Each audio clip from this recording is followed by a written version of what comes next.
case. He touched the top of Italy. He was well connected. A secret Masonic lodge, the Vatikan, and the Mafia. This man had so many enemies. I don't think I've ever done a case quite like this one. From the very beginning, there was some kind of conspiracy to keep the truth under wraps. They hadn't investigated the scene properly. They seem to have made a mess of the investigation. There were still questions to be answered. This story had everything. Chicanery, skullduggery, betrayals. It is this mixture of people from high and low. Criminals, the murderers, in contact with Catholic cardinals, the Italian ministers, and ultimately the Pope. There was all sorts of speculation. He could have been killed by any one of these enemies. Roberto Calvi built a house of cards, and everything fell apart.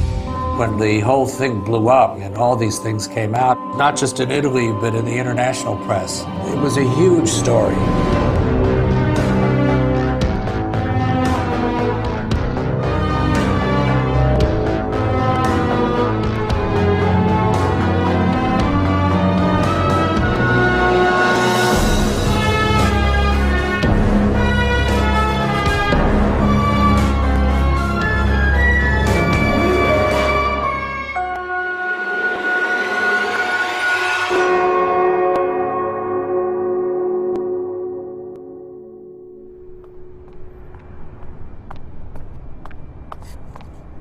Santità, ho pensato molto in questi giorni e ho concluso che lei è l'ultima speranza. L'ultima.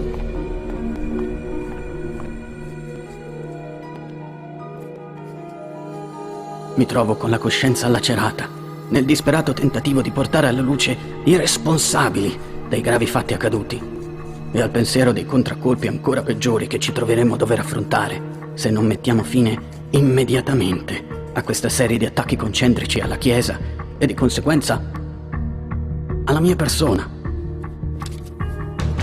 Una serie di tragiche vicende che vanno sempre più deteriorandosi e finirebbero per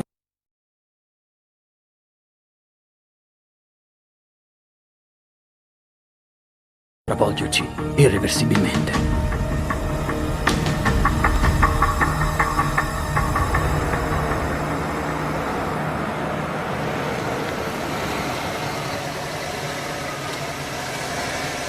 Tito has been Calvi's driver for years. Calvi arrives at the car like clockwork, the rhythm of his Monday through Friday, rarely changing. Except on this day. The banker wasn't there. Tito reported him missing. The head of Italy's biggest private bank, about to go bankrupt, and he's disappeared. Calvi's been missing then for exactly a week now. People are looking for him internationally, and it's a very high-profile case. Early in the morning in London, a man named Anthony Huntley, who worked at the Daily Express newspaper, was walking across Blackfriars Bridge on his way to work. He catches sight of what appears to be a man dangling from a rope.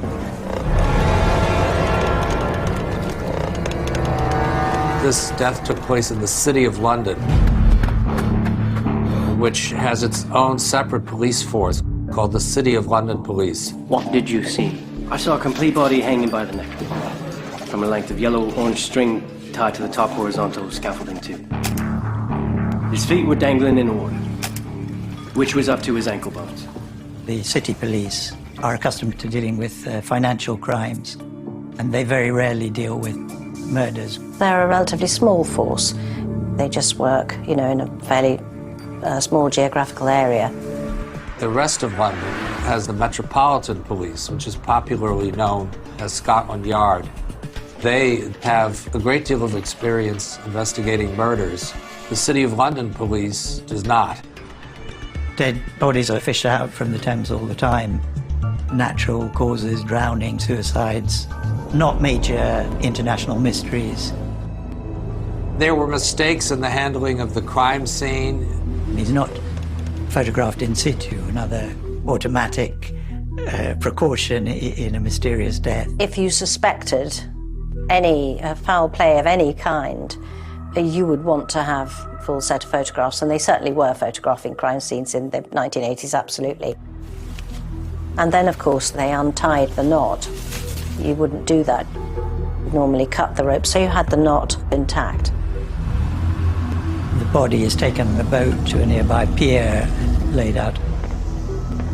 The British police are handling this as though it's the death of a tramp. It was not the shining hour of the City of London police.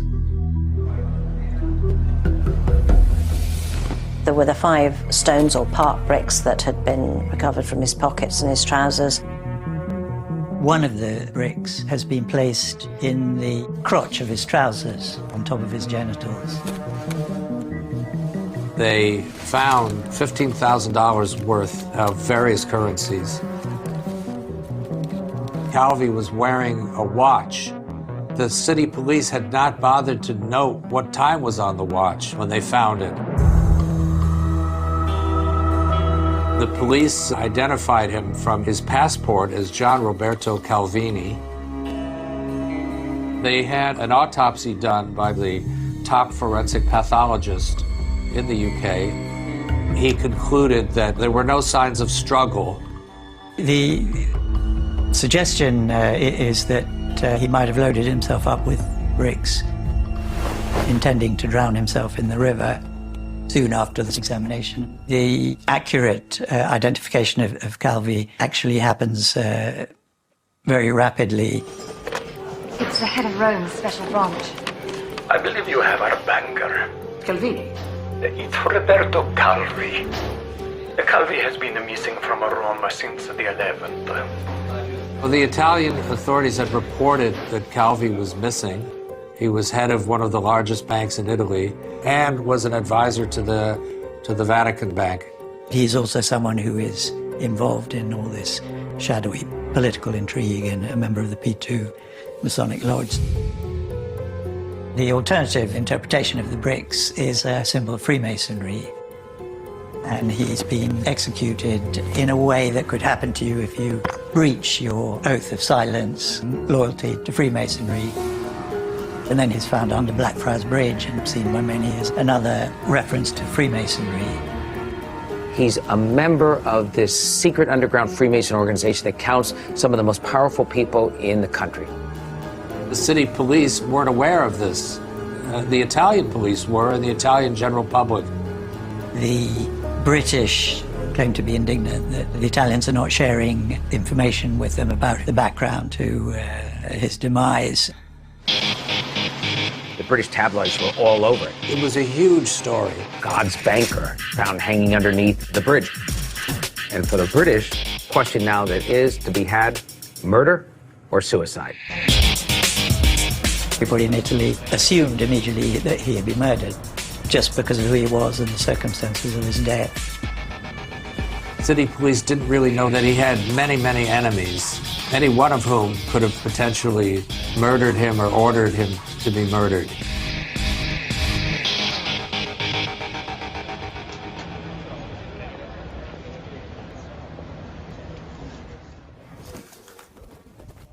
I'm Leo Sisti.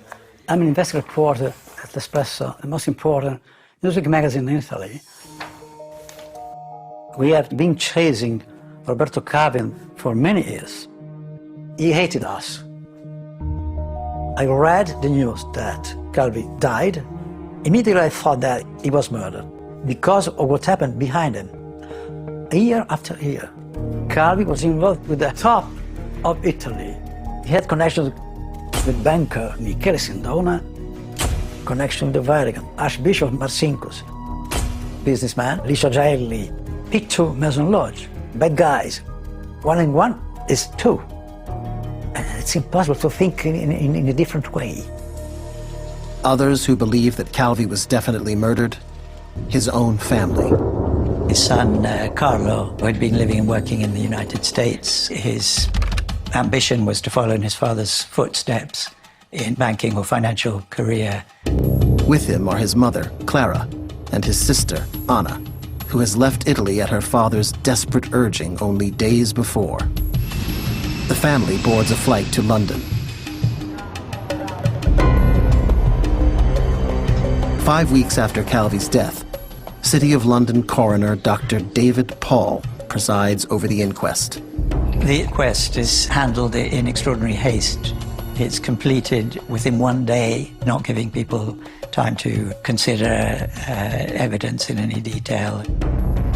In less than an hour, the jury comes to a conclusion. The jury has decided that the deceased killed himself. I therefore record that the jury found that Roberto Calvi, a male of 62 years, was certified dead at Waterloo Pier, 18th of June, 1982. Cause of death? Asphyxia due to hanging. Momentous words. And that he killed himself.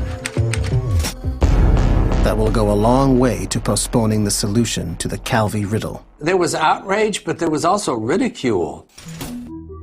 The idea of rushing to judgment on this supports the theory of official desire for a cover-up to limit the damage from what the full truth might have revealed. The Calvi family were very upset at the result of the first inquest. They were pushing for a different verdict. They employed a very high-profile lawyer to look into the case for them, and eventually they got a second inquest a year later. Signor Calvi's widow and son maintain that he was murdered. Si dovette attendere un anno e le iniziative della famiglia del banchiere perché venisse avviata una nuova indagine, sempre a Londra, in modo questa volta più approfondito. There would never have been a second inquest if it hadn't been for his family.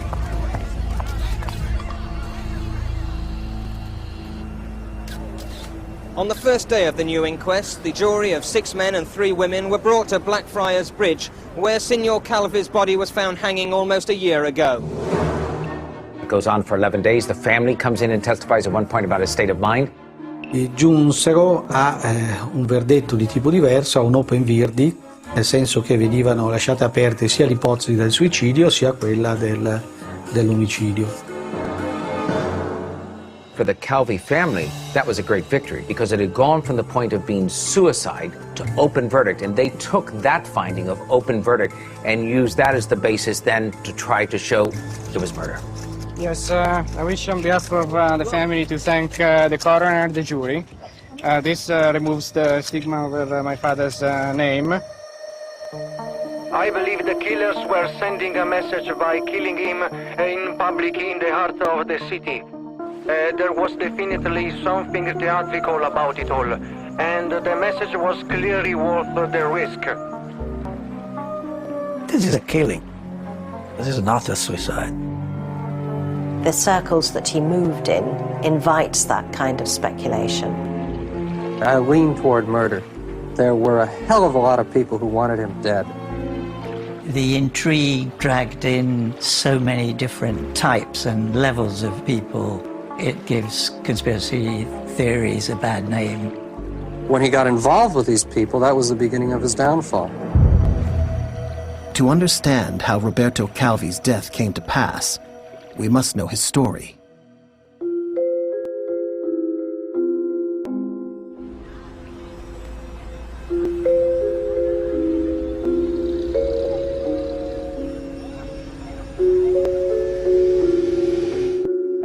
Roberto Calvi came from a middle-class family.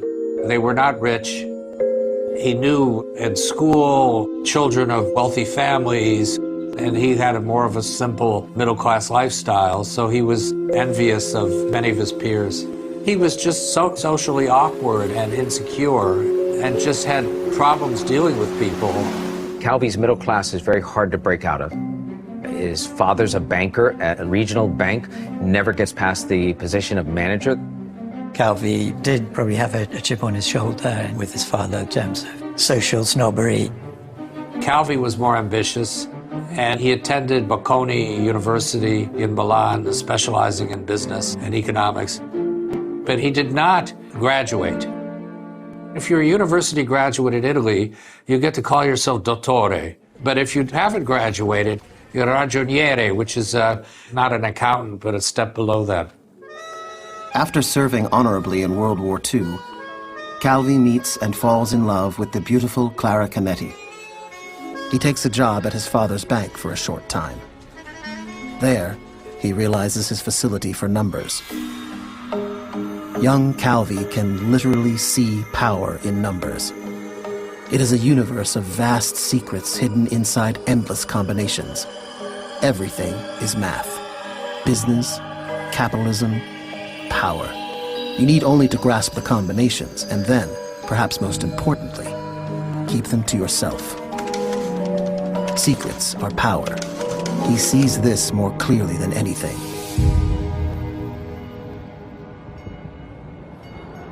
He finds the elite banks of Milan intimidating. Then comes an opening at the small but respected Banco Ambrosiano, the chief Catholic bank of Milan, known as the Bank of Priests. Most of the co-workers really disliked him. Around the same time Roberto Rossoni starts working there, he later becomes a key figure with Calvi. Rossoni, he found Calvi infuriating to speak to because he wouldn't look you in the eye. Very socially inept. Diplomacy is part of the business, and that didn't come to him so naturally. It could be that it influenced him to operate in the shadows, and also his rather conspiratorial bent of mind. He had a secretary, Graziella Corocche. With Graziella by his side, Calvi begins his rise through the ranks of Banco Ambrosiano. They're the #1 Catholic bank in Italy, except they have one rival. Banca Cattolica del Veneto, a bank in the Venice area. It's not a rival in terms of size, but Banco Cattolico has something Ambrosiano doesn't. It has a status, an elite status even inside Catholicism. So it has a snobbery value that Ambrosiano doesn't have. That's something that Calvi always remembers. He likes where he's at Ambrosiano, but one day, far on the horizon, he looks at Banco Cattolico and thinks, maybe one day I can do something with that bank too. The Rossoni saw in Calvi a lust for power. He said at one point that he has no mistress other than power. Il nostro è un amore eterno. A year after they marry, Roberto and Clara welcome their firstborn, Carlo. His sister Anna arrives soon after. The family was doing well. They had a vacation home in the country. Calvi is having the kind of success his father could only envy, as he rides on the wings of Italy's economic miracle.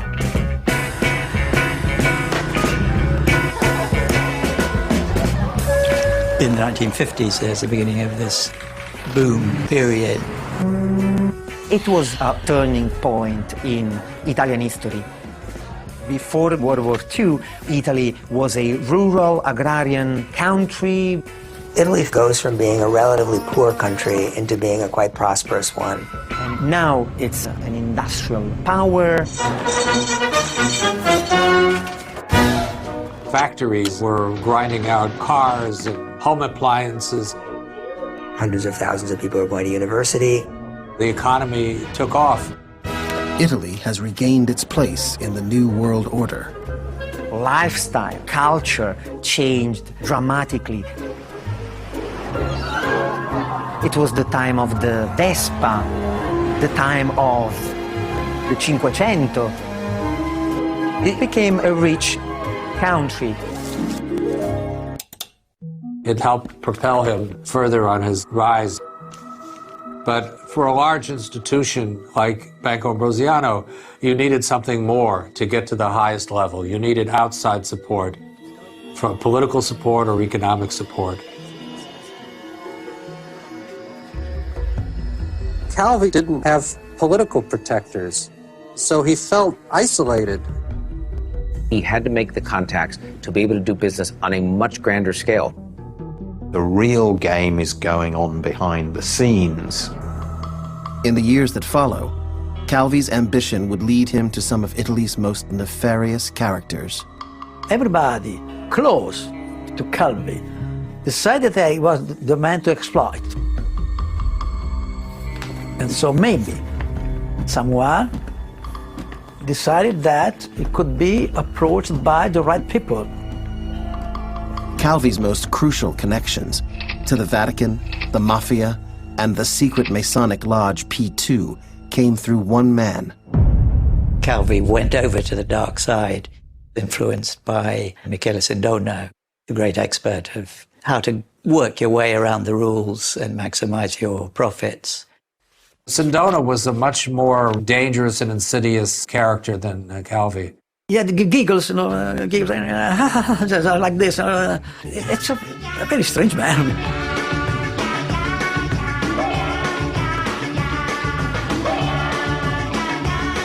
Sindona was a very wealthy and powerful banker. He was this charismatic guy, financial genius, he was well connected. Innanzitutto voglio dire un fatto. Questa storia che mi si attribuisce del banchiere del miracolo, del più grande banchiere del mondo. He could use very modern means that no one used to do. He was, in this sense, very creative.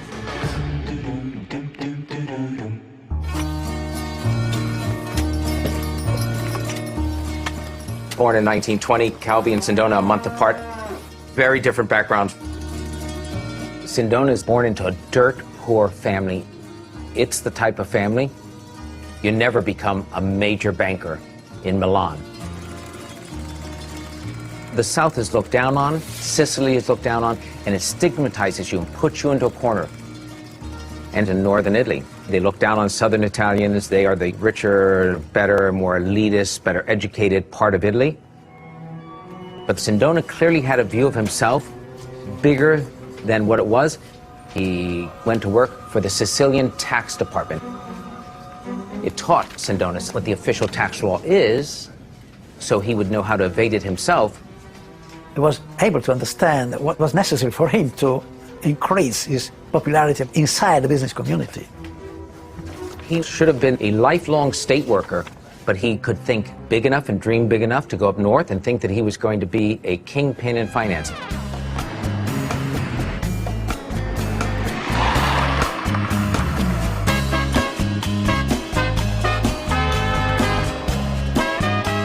He arrived in Milan having practiced elocution for nearly a year beforehand to lose his Sicilian accent. He was very different than Calvi. He was animated, persuasive. People liked him. He had a magnetic personality. Michele Sindona exploited a recommendation to a very powerful man, Archbishop Milan Montini. Montini is a rising star in the Italian church. There was a natural synergy between people running businesses and people running the church. They had one enemy in mind, and it was the Soviet Union. Nations of the West, trying to maintain their freedom, are menaced by conditions like these, the threat of wild turmoil and chaos. After the Second World War, you have two main power blocks in Italy. You have the Catholic Christian Democrats and you have the Communists. And communism is the deadly enemy for the church. Along with the U.S. government, they had one vision in mind, one focus in mind, to stop the Communist Party. Freedom everywhere. Our freedom is in jeopardy. So if you had communists in it, you were the enemy of the United States. It could be communist ice cream, and they'd be against it. The problem was Italy had the biggest communist party west of the Balkans. Italy stands at the crossroads of history. They were very worried about the prospect of communists coming to power. In the 1948 parliamentary elections of post-war Italy, the fear was that they could win. It was impossible to let Italy decide its own future. It is the culmination of a bitter battle in which both Western powers and Russia exert strong pressure. The U.S. Department of State launched an all-out campaign, which included propaganda, psychological warfare, and covert operations. Catholic Church, the strategy was, if you vote for the communists, you will go to hell. The pronouncements of the Pope draw the battle lines between the communists and the church. A lot of people will hear that message and it will influence the way they vote. In the Red Scare, Sindona sees opportunity. He's called to a meeting with Montini, the powerful Archbishop of Milan. It is a relationship that will change Sindona's life. Montini understands that the reason that the Communist Party has been so successful in Milan is because it's reaching the ears of the working class in the factories and in the unions of Milan. Come posso aiutare, Vostra Grazia? Voglio fare un giro delle fabbriche per parlare ai lavoratori dei mali del comunismo. Il sindacalista è comunista e mi impedisce di entrare in fabbrica. Vi posso far entrare io.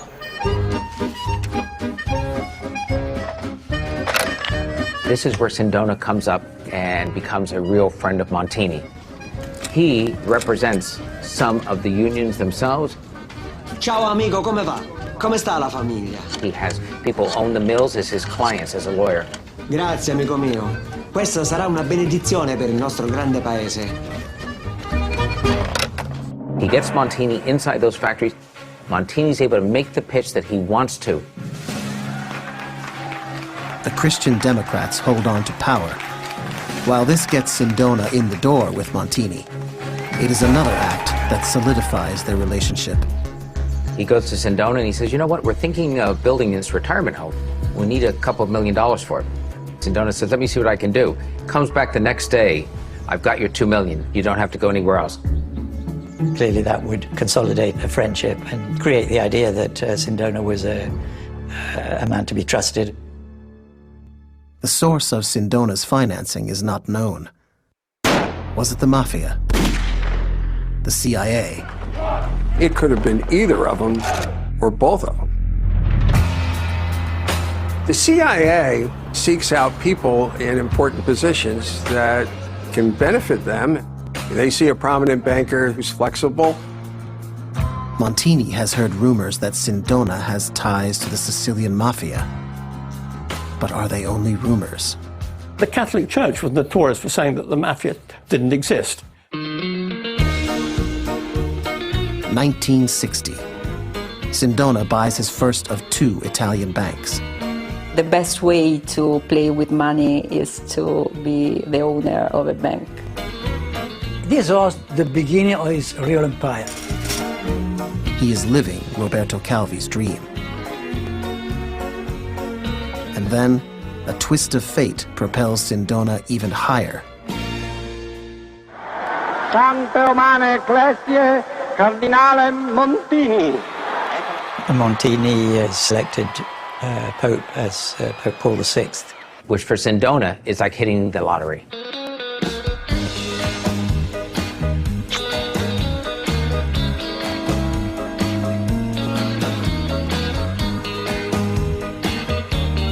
Sindona managed to become a sort of financial advisor to the Vatican. Cardinals in the church, they're incredibly poorly equipped in terms of managing the church's money. They have to rely on people outside of the church to help them do that. And of course, who is going to be drawn to helping you manage this kind of money? Some pretty shady characters, and so you've got just like a recipe for disaster. Sindona made money from his Vatican relationship. Bending the rules is what the bank is all about.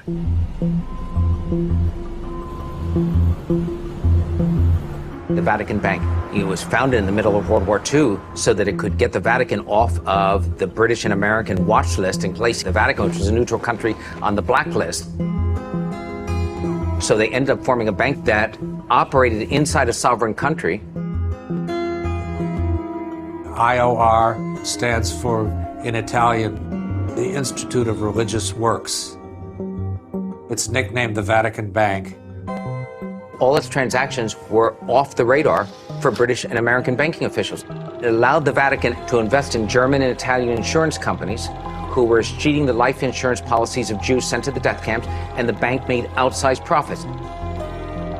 And when the war ended, the Vatican said, oh, we're neutral.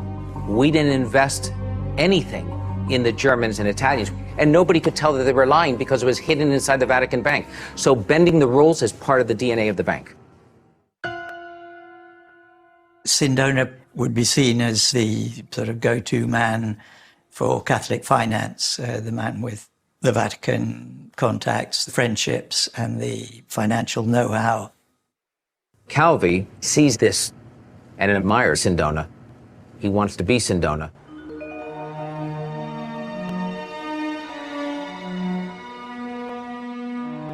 By 1965, Calvi has achieved the role of a manager.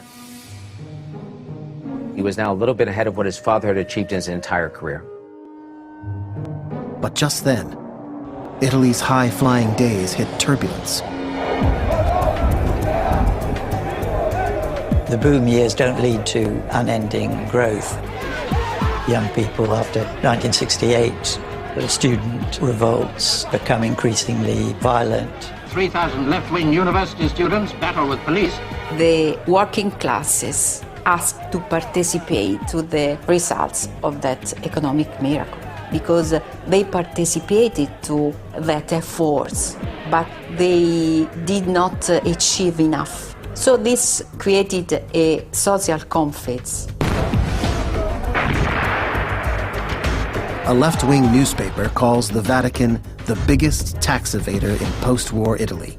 One source claims the Vatican owes as much as $720 million in unpaid taxes. The Vatican was the owner of a huge percentage of real estate in Rome as well as in Italy.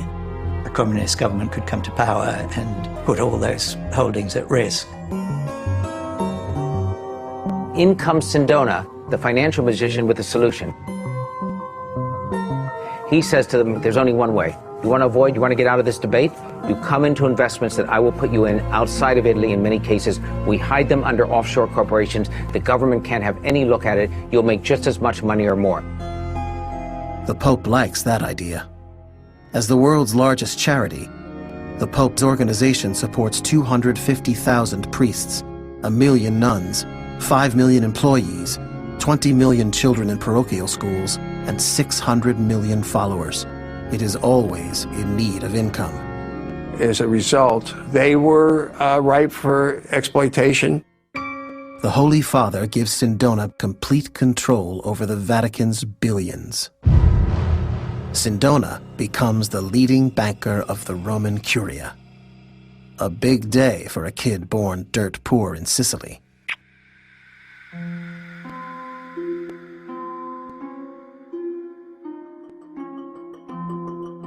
It's hard to overestimate the importance of the Vatican Bank being in a separate jurisdiction in the middle of Rome. Because as far as Sindona is concerned, it's the equivalent of operating an offshore bank in the heart of Rome. The government can't have any look at it. For Sindona, that's indispensably helpful. People from Italy and other countries put their money into the Vatican Bank so that they could hide it. Now the Vatican Bank was giving it to Sindona so he could hide their money. Calvi would see him as a model for his own career, that he could gain valuable tips on how to be successful in that world of Catholic finance. He met Sindona in the late 1960s at a time when he had almost reached the top of the bank. Sindona had the knowledge about the places to set up offshore companies. Spiegai a Calvi come si potesse creare una serie di istituti finanziari che mantenessero l'egida del marchio ambrosiano pur godendo della segretezza legale che quei paesi offrono. Sindona was a pioneer in inventing the so-called system of back-to-backs. He knew that the real way to do what they call back-to-back companies, in which you're reporting results of different companies to make them look more inflated, you're borrowing more money against them. It's almost a Ponzi scheme. He wants the everything bagel. which turns out to be all of the offshore banks in the Caribbean, turns out to be Panama, all the European offshore banks. At his height, Sindona is running about $1 billion through nearly 80 to 85 different banks, all outside of Italy, in tax havens in which you can't get any information about them. Both Calvi and Sindona set up so many companies. They established banks in Peru, Panama, the Bahamas. They set up so many companies that you can lose your head. They became, let's say, friends in business. Of course, Calvi too has heard the rumors of Sindona's ties to Cosa Nostra. Everyone has. There were certainly plenty of stories about Sindona being part of the Mafia, having gotten his start there after the war, with Vito Genovese having opened up the produce market for him, and then he owed them forever. An ABC stringer said that in 1957 he'd been at a summit meeting of Mafia captains at the Hotel de Palm in Palermo. These stories were part of Sindona's legend when he was alive. Of course, these are just stories. The Mafia is a force to be reckoned with in Sicily. The Mafia in southern Italy and Sicily has exercised enormous influence over the entire society. If you're a young, ambitious man, then perhaps you'll say, what do I need to get on in life? And he would have said, well, what I need is some powerful friends. People who will give me support to help me on my way up. And those people would have certainly included in Sicily people of the Mafia. Quite simply that. Sindona was surrounded by people of Cosa Nostra. Sindona was working for the old guard mafia. Part of Sindona's business model was laundering heroin money. Heroin. It's been alleged that nearly 2/3 of the heroin consumed in the United States has been processed by Mafia middlemen in Sicily. These men were smuggling it on commercial jets to New York. The recipients, say Italian police, were American relatives controlling the Mafia's drug trade in the U.S. I was astonished learning that there was a Palermo-New York flight almost every day. It's astonishing. It's not difficult to hide money through people working in airports. They made a lot of money, so they needed someone to invest that money.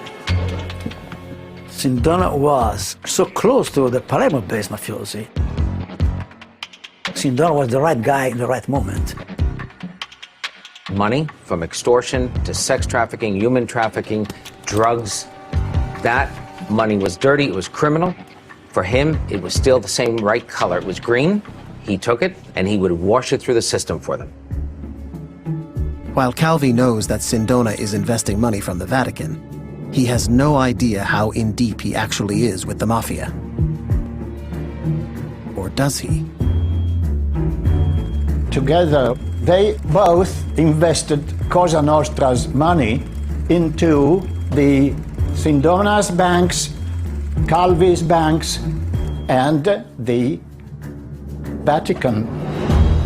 Their point of contact with Cosa Nostra is Giuseppe Pippo Calò, known as the Cassiere di Cosa Nostra, or the Mafia's cashier.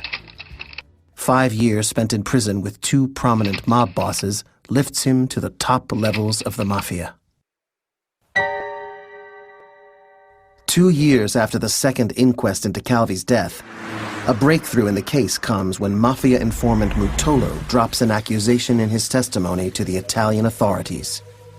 Chi era Giuseppe Pippo Calò? A Palermo Calò era un appaltatore. A Roma prendeva i soldi dei siciliani e investiva.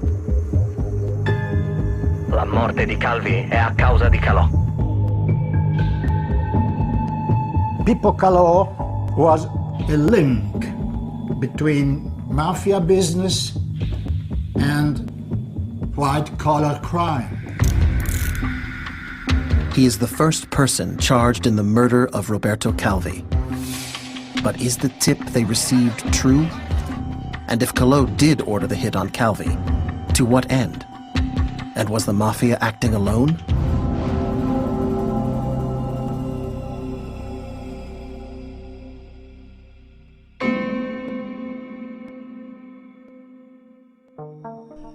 6 years later, Calvi's wife Clara is frustrated that the case still awaits trial.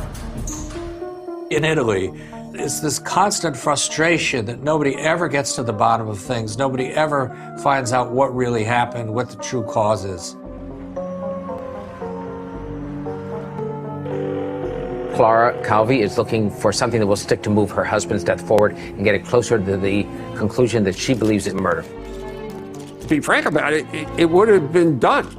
The suicide would have been recorded and gone away if the family did not hire an investigative agency, Kroll, run by former FBI agents, to investigate. In 1992, I was approached by Jeff Katz of Kroll Associates to see if I could help. Jeff wanted me to look at the forensic science aspects. As I started to get into it, I thought, my goodness, what have I bitten off here? It's a bit more than, maybe I can chew.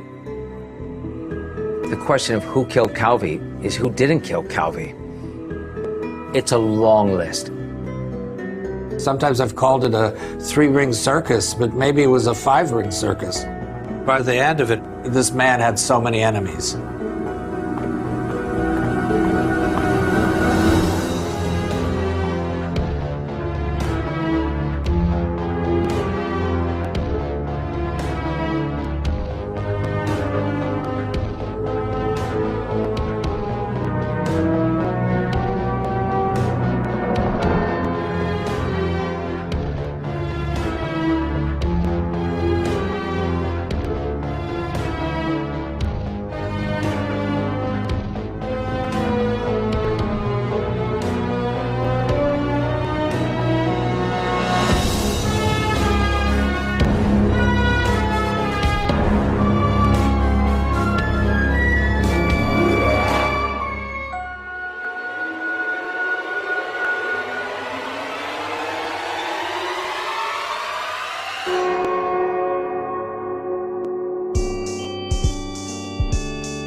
What did you see?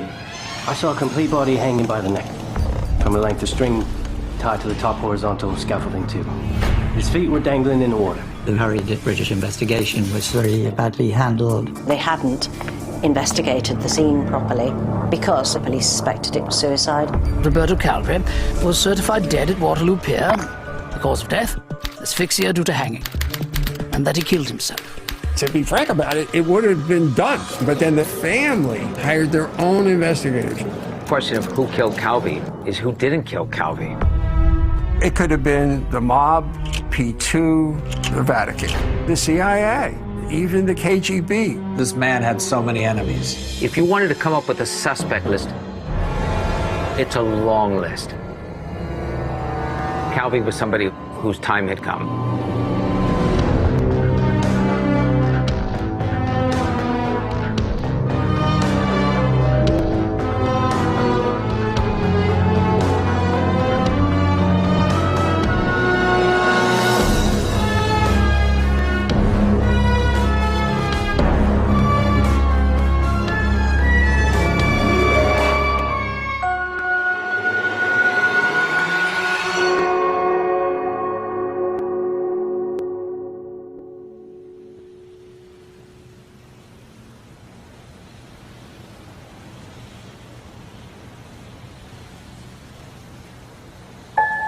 The family hired an investigative agency, Kroll, which is run by former FBI agents at the time. And there was a fellow that really came on the case for 2 years, Jeff Katz. He was somebody who was a superb investigator. He didn't want to do it the wrong way. He didn't like dumpster diving, illegal phone taps, cutting the corners that many private investigators had before Kroll came around. He viewed investigations as intelligence gathering, shoe leather work, meticulous details, trying to piece things together that might unearth the truth of Roberto Calvi's death. Your assertion is that your husband was murdered to keep him from naming people involved in international fraud. We want to prove not only that he was murdered, but that he was the victim of forces out of his control. Forces that ultimately controlled him. We need to look again at the crime scene. We need our own forensics expert. 10 years later, what can we expect to find? We need to review what exists. We need to understand all the possible ways he could have ended up hanging from that bridge. How did he get there? I hear a lot of conjecture, but what's actually scientifically plausible? Anyone in mind? Angela Gallup. She's the best. In 1992, Jeff Katz of Kroll Associates got in touch with me. Gallup is a forensics expert. She resolved the question whether Princess Di was pregnant when she died by taking a part of her stomach lining and being able to show that it didn't have the right chemical. Angela, Jeff Katz from Kroll. How can I help you, Jeff? Well, I'm asking you 10 years later than I should, but I have a job for you. The original crime scene was botched. I need you to take a look at the evidence that still exists. Jeff wanted me to look at the forensic science aspects. I'm known for setting up and running full-scale forensic laboratories, and also my particular interest, which is leading teams for cold case investigations. I was very aware that this high-profile Italian banker had been found hanging from scaffolding underneath Blackfriars Bridge. Everybody had assumed it was suicide, and so they hadn't investigated the scene properly. I remember saying, well, this is a very unusual case, and I don't know at this stage whether I will be able to help.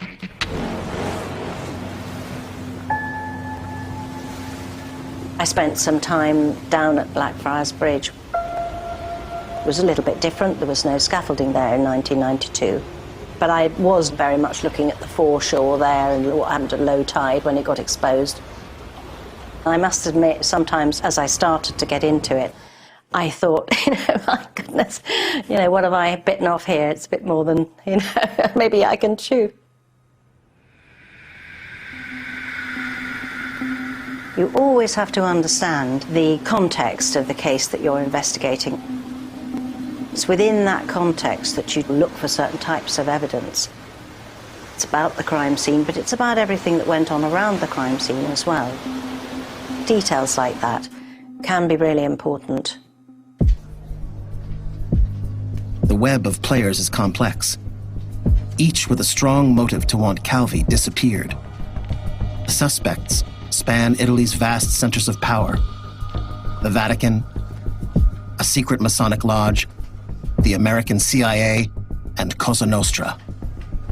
One of the problems with the Calvi case was the excessive number of suspects, starting with the Vatican itself. He was potentially a source of major embarrassment and reputational harm to them. The Vatican is an extraordinary power behind the scenes, which mustn't be ignored. How does the Vatican get so caught up in something like this? You mean out millions, marred by scandal, and accused of murder? I have books for you. The reputation of the Vatican has really taken a hit for decades, particularly when Archbishop Paul Marcinkus dragged it into the whole problem of the Banco Ambrosiano. The chairman is found hanging under a bridge in London. It was an extraordinary moment of crisis for the reputation of the church. Pope Paul VI named Marcinkus Secretary of the IOR in 1969, around the time he became an archbishop. Why a priest from Chicago? Didn't he want a banker? He's not even Italian. Paul VI wanted someone he knew he could trust, someone loyal, and that was Marcinkus.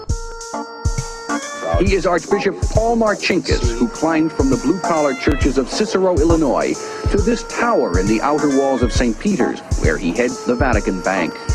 He was very unlike the typical priest who might be small and meek. He was a big kind of macho man. The nickname for Marcinkus inside the Vatican was the gorilla, and it was not said as a term of affection.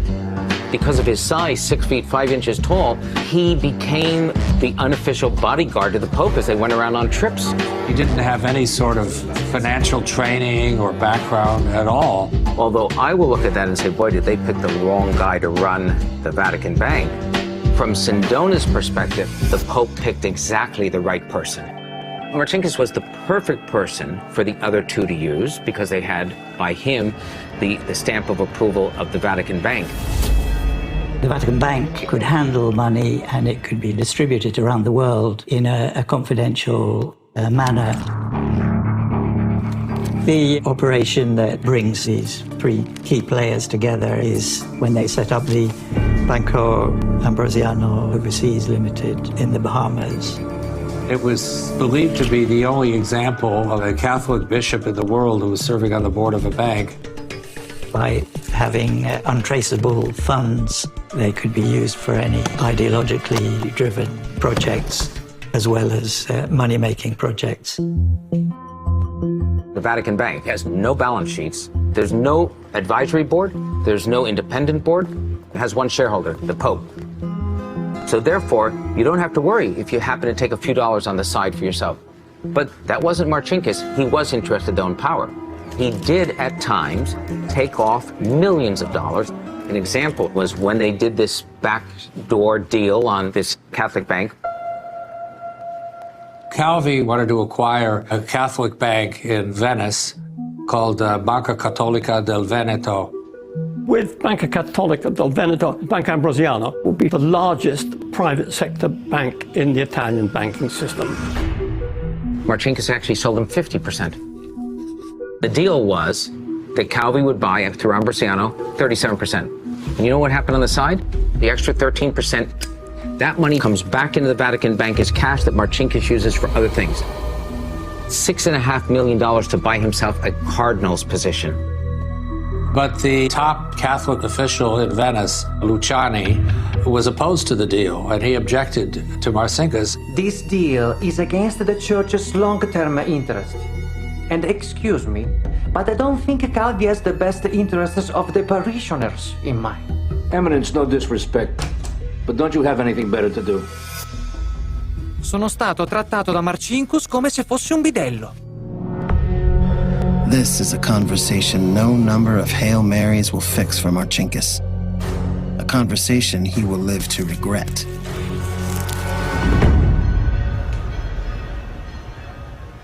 I've been an investigating judge in the 70s and 80s. Through our investigations, relationships came out that the Vatican Bank was related with the finance affairs of Michele Sindona, Roberto Calvi, and the Mafia. The new Mafia, ruthless and acting without compassion. The gangs control the food markets and almost every form of commerce, but they make their big money in the drug racket. This was the beginning of the drugs story in Palermo, Sicily. From the port in Palermo, between 2 and 4 tons of heroin are shipped to the U.S. each year. They made a lot of money, so they needed someone to invest that money. Dottore, in linea c'è un certo Giuseppe Calò. Sindona was the right guy in the right moment. Pippo Calò was the treasurer of the Mafia. This was a very important name. He specialized in money laundering. Signor Calò! From what we know from Mafia witnesses, Sindona was the main banker for the older Palermo families who were the ones who were first involved in the heroin trafficking. People would say, don't cross Michele Sindona because he's connected. You'll have nothing but problems. Mafia operatives could have been just the kind of personnel that you needed on the ground to park Mr. Calvi under the bridge with a noose around his neck. Looking back, we all know where the downturn starts. When Sindona's at his height, he's now a storied success because he's gone on to make it big in America. Sindona acquired an American bank, which was one of the largest banks in the U.S. He's buying a stake in Franklin National, the bank, to use that bank to further his transfers and his offshore accounts and to run it through Franklin National. This empire that he's built has hundreds of millions of dollars in loans that aren't going to be paid back. It's not will it fall apart, what will fall apart first? 1973 dramatized dependence on foreign oil.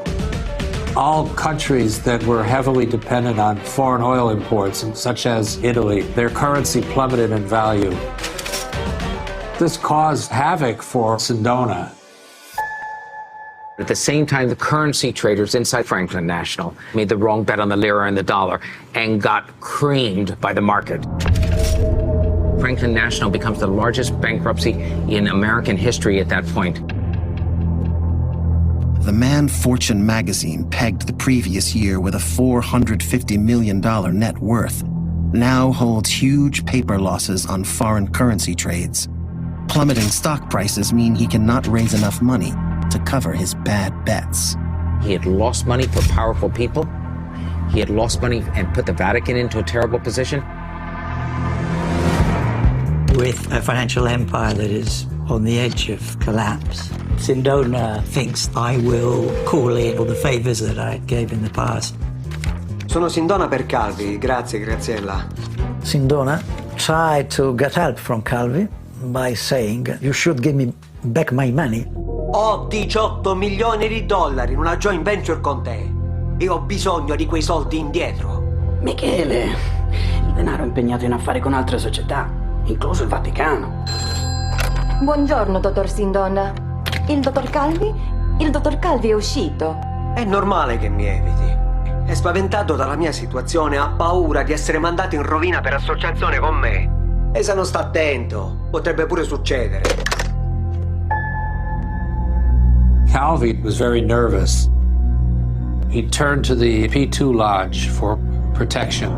They claimed to have political influence, so he asked them to help him. P2 was extremely powerful in Italian business. It was an elite club to be part of to advance your career. All the establishment joined the Lodge P2. P2, Propaganda Due. That's right. In the 70s, we knew this strange Masonic lodge existed, but our knowledge was not complete. P2 was really run by one man. He was connected to everybody. Licio Gelli, the head of the secret Masonic lodge, is the other partner in their illicit laundering. Was he too complicit in Calvi's murder? Jeff Katz told me a lot about the background to the story, and there were some connections, I understand, with Blackfriars and therefore Blackfriars Bridge. It's certainly enough to wonder about.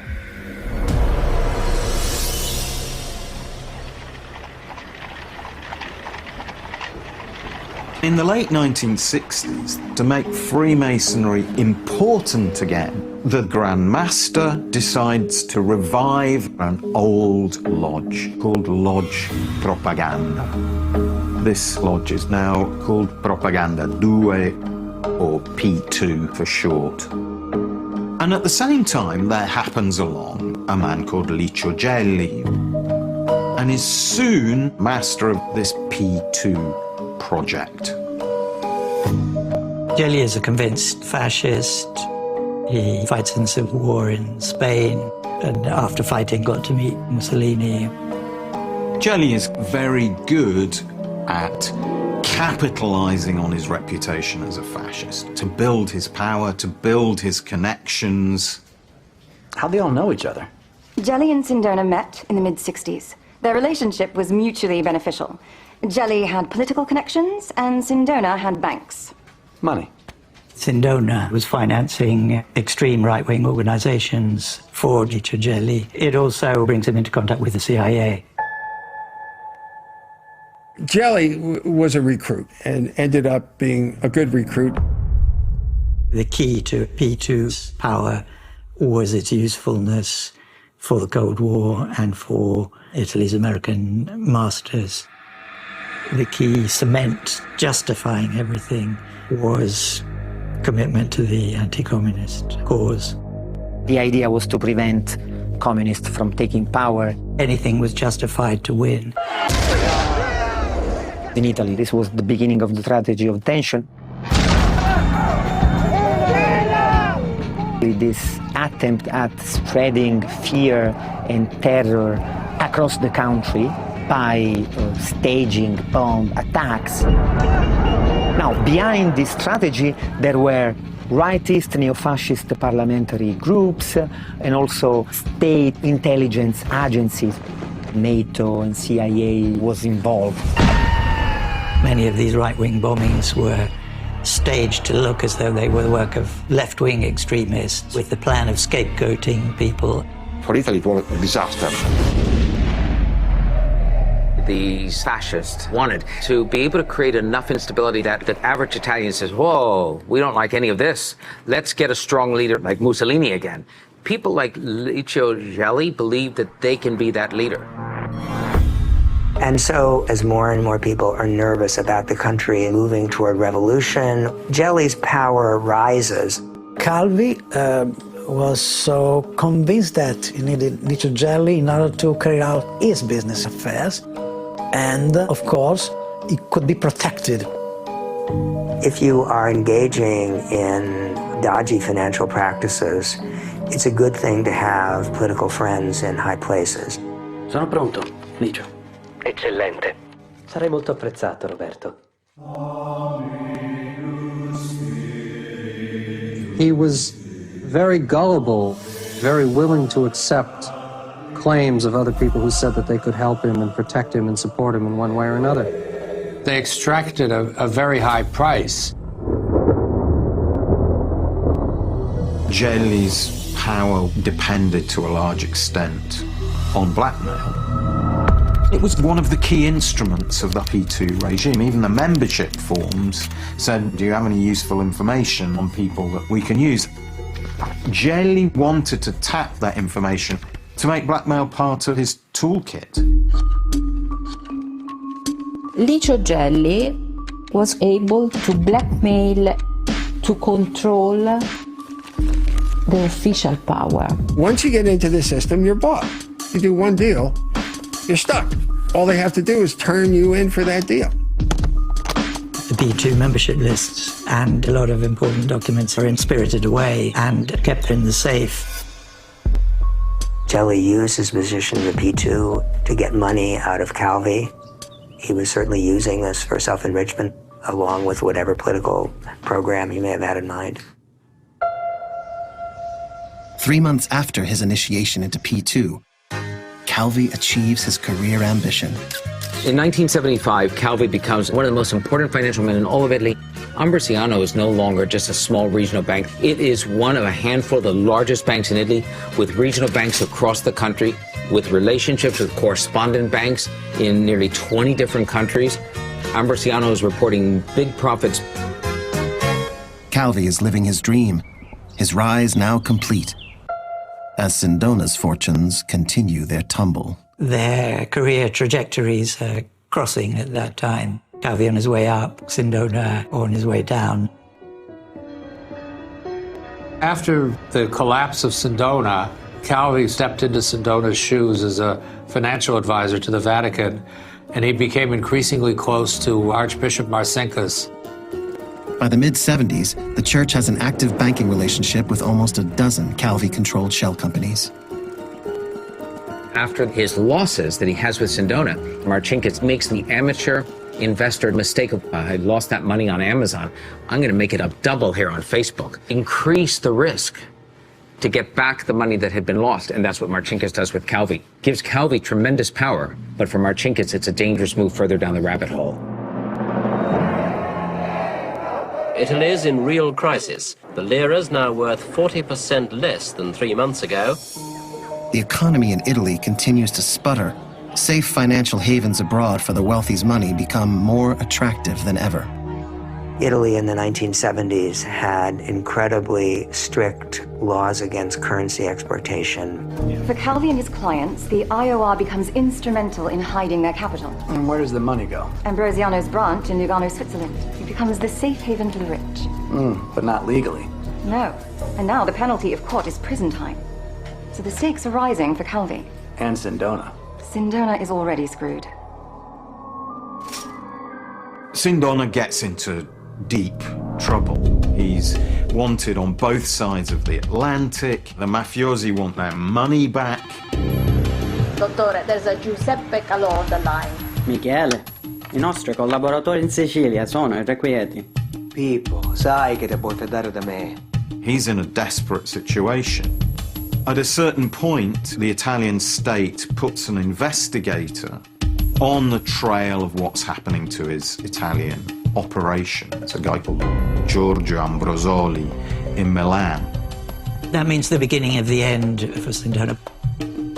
Giorgio Ambrosoli is not prepared to cut Sindona any slack. Of course, Sindona hated him. Non affonderò da solo. As Sindona becomes increasingly desperate, he decides to use blackmail to put pressure on people who might be in a position to help him. And Calvi is one of the first targets. Sindona hires this blackmail artist. Luigi Cavallo was very famous. He was a sort of spy. Cavallo was the postman of Sindona to send a message. On a certain day of 1977, Luigi Cavallo puts posters in the streets of Milan bearing the words Roberto Calvi in jail and accusing him of fraud, false accounting, embezzlement and other crimes. Well, the giant posters really drew Banco Ambrosiano to the attention of the Bank of Italy and to the magistrates in Milan. Giulio Padolino is an investigating magistrate who decides that he's investigating Ambrosiano. That's bad for Calvi. Calvi doesn't know how bad it is until his offices are actually raided. A group of investigators pick up paperwork, they pick up files and everything else. So Calvi goes to Licio Gelli and he asks for assistance on doing something on this fellow called Padolino. Stanno mettendo il naso dappertutto. Devi aiutarmi, Gelli. Al momento ho le mani legate. Nessuno dei finanzieri è nostro. Neanche uno? No. Calvi was already deep into a web where he would take money from your bank account and put it into a Calvi thing so that when a bank audit was taking place, his books would look better than they really were. Every time you're doing stuff like that, there's a kind of tax to be paid. You need to keep people happy and keep them quiet, and so you're making worse and worse decisions as a banker. Calvi's offshore dummy companies had borrowed dollars, but the shares that they bought were lira. The problem is that there was another currency crisis in the 70s. I want to have a frank talk with you tonight about inflation. As a way of fighting inflation, the Federal Reserve decided to sharply push up interest rates. And this caused the value of the dollar to rise sharply.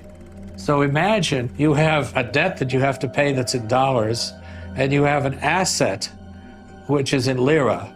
And suddenly, the burden of the debt is doubled. That led to the collapse of Calvi's scheme. If things continued this way, there was a real risk that Calvi could lose control of the bank, the chairmanship of Banco Ambrosiano.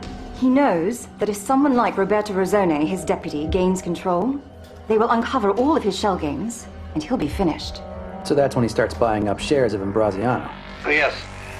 There was a bank that had a very diffuse shareholding structure, so he didn't need to have anywhere near 50% to control it. And the offshore dummy companies that he controlled collectively owned 20%. And that was enough? Yes. And that was enough for him to have voting control of the bank.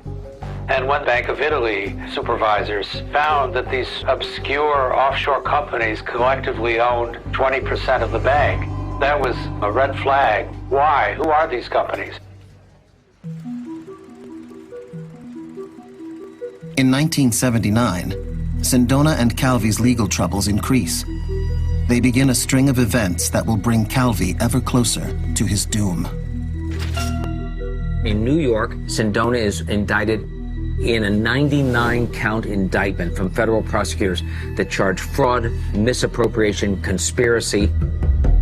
2 weeks after Sindona was indicted in New York, Giorgio Ambrosoli came out with a 10-pound, 2,000-page report that was stunning. Dicono quello, sì. Questo cos'è? Queste sono tutte le società del gruppo Sindona. Ma sono società vere oppure cosa sono?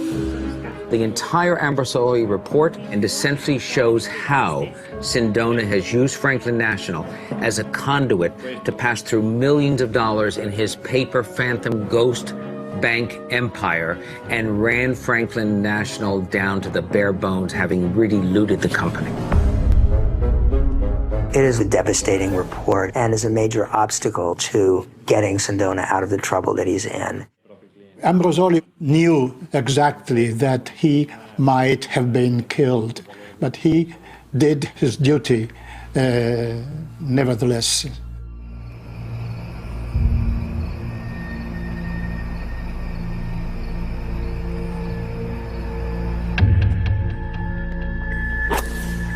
Sindona was kind of a loose cannon. He begins first threatening Ambrosoli and then eventually actually contracts to have him killed. Mi scusi, Dr. Ambrosoli. Sì, mi scusi.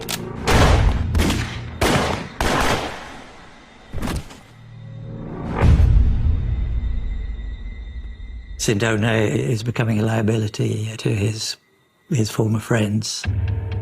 If you are the Mafia looking to recycle money, Pipo Calò was a shrewd character who sensed which way the wind was blowing.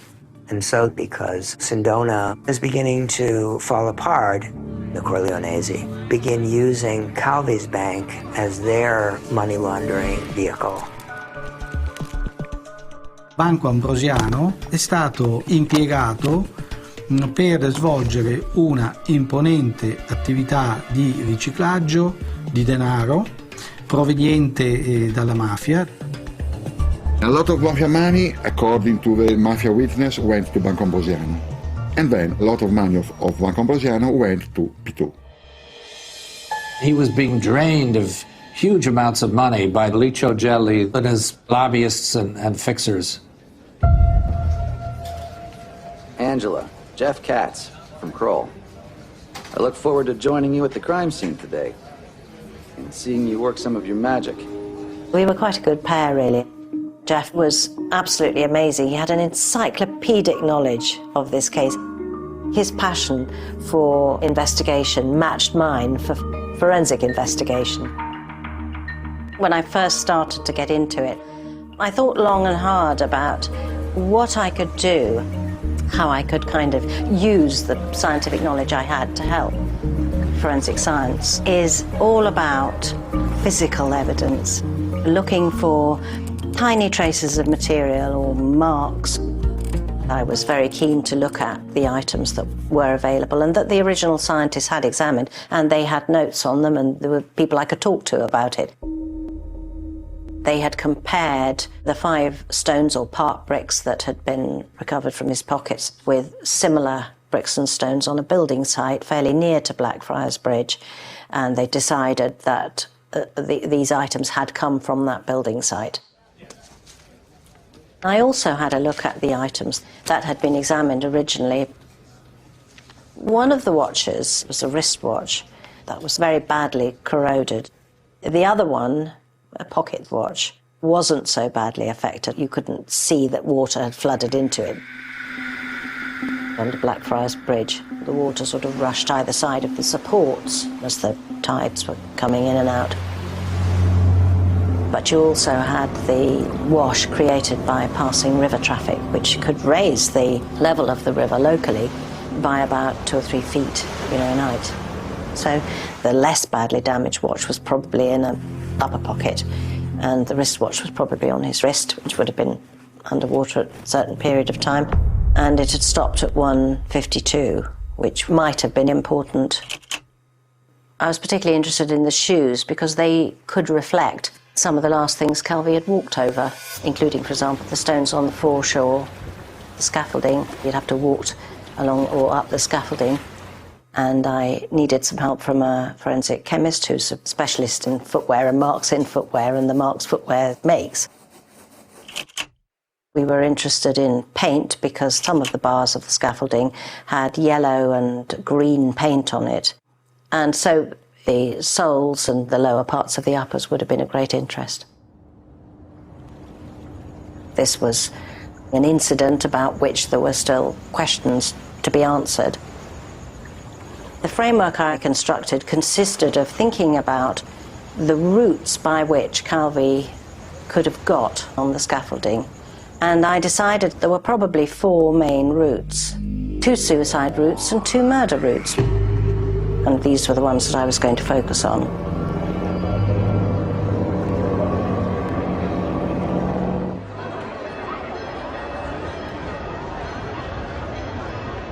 Pope Paul VI is dead. The great and the humble come to pay their respects as Pope Paul lies in state. August 1978. Marcinkus faces his greatest crisis to date when he loses his ally at the Vatican. Obviously, this is a cause for concern for Marcinkus's consolidated position of power within the Vatican. Everything could change depending on who the new man is. The vast numbers waiting outside St. Peter's Basilica confidently expected a conservative to occupy the papal throne. The choice of a new pope is bad news for Marcinkus. Albino Luciani, Patriarch of Venice, was a surprise. The person who's elected is Albino Luciani, this man that he'd quarreled with over the Banca Cattolica del Veneto. He's known as the Smiling Pope. He seems like a loose cannon in the Vatican and a man who's known for his hard line on financial probity. Things were not looking good for Marcinkus. And then after 33 days, there was a scandal that racked the church. A faithful nun would bring him a cup of coffee in the morning. He failed to pick up the coffee from outside his door. She knocked and entered and discovered the dead body of the Pope. The almost incredible news is released to the world. Pope John Paul I is dead. In order not to admit the possibility that a woman might have gone into the Pope's bedroom, the Vatican officially announced that the body had been found by one of his male secretaries. So from the very beginning, you had contradictions in the official account. It's not just a comedy of errors, it's a disaster. The idea that has emerged is that given that it's a serious sin for Catholics to lie, if the Vatican was lying officially on so many of these details, they would only be doing it for a very important reason, to cover up something that was even worse than a lie, such as murder. If he was murdered, the sort of financial motive is the most plausible one. If he was threatening to clean up, people like Marcinkus could well have objected strongly. Whatever caused Luciani's passing, it is a fortunate turn of events for Marcinkus, one that could not have happened at a better time. A month later, Giulio Padolino, who had been leading the investigation into Roberto Calvi and the Banco Ambrosiano, goes public with his report. Marcinkus and the IOR find themselves implicated. The first inspection by the Italian Central Bank discovered that a lot of money was disappearing. When Roberto Calvi was the chief, Banco Ambrosiano from Italy was moving hundreds of $millions to the foreign banks of Banco Ambrosiano Group in South America. Huge flows of money were going to offshore companies, anonymous companies. Half of these companies were controlled by the chief of P2, Licio Gelli, were financing the terroristic right-wing movements. The extreme right-wing forces present in Latin America and engaged in the struggle against communism and in these dirty wars involving human rights abuses and torture and murder. P2 is part of that story. It is a part of the global reach of the organization and an indication of how important it was. Jelly had drained millions of dollars out of the bank. And there had also been some bad loans that Calvi was forced to make by the P2 leaders. They would basically extort him or pressure him to lend to certain parties who should not have been allowed to borrow that much. Banco Ambrosiano Andino makes a loan, and the money is never coming back. It was stolen money. Other offshore companies with money stolen from the Banco Ambrosiano are controlled by IOR. It's the Vatikan Bank. Il rapporto Palladino era concentrato su questi trasferimenti e valutarie all'estero che a quell'epoca era vietata in Italia e costituiva reato. Sinkus is basically an officer of the Vatican State, and therefore Italy has no jurisdiction over him. With Calvi, they certainly do. This was the first serious major investigation that said something stinks in Ambrosiano. With Sindona and Calvi both now compromised, the stakes could not be higher. Or could they?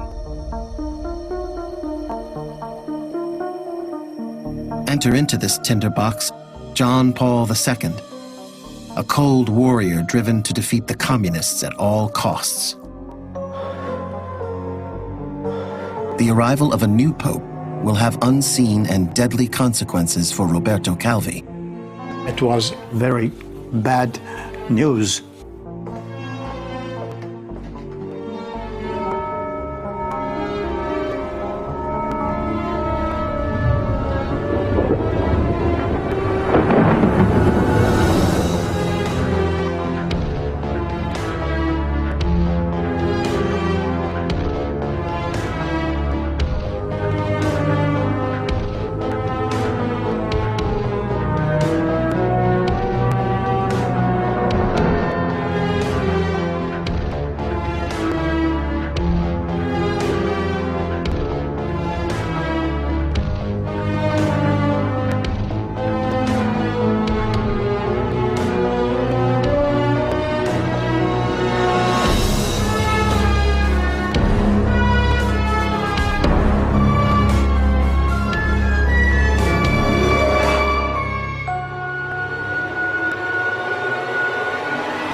Sindona and Calvi's legal troubles increase.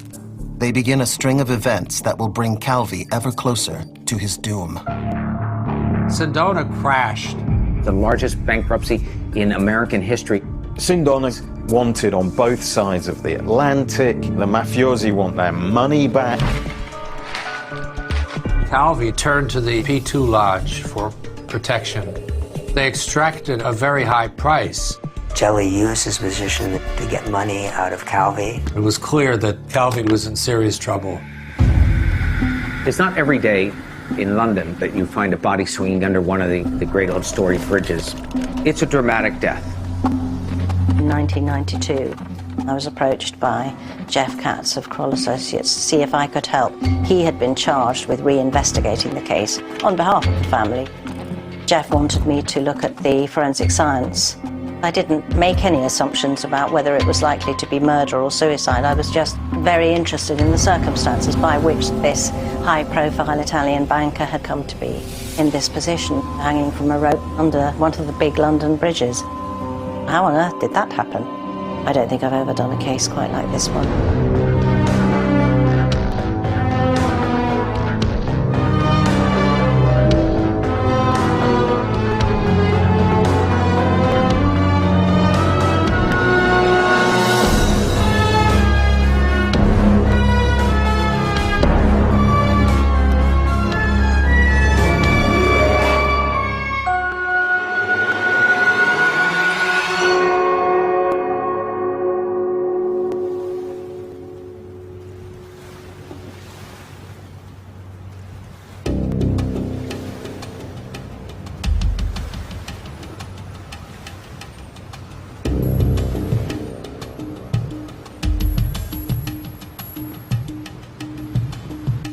This model is something that we created to explain the results of all our experiments and observations and findings in relation to the conclusions that we finally came to.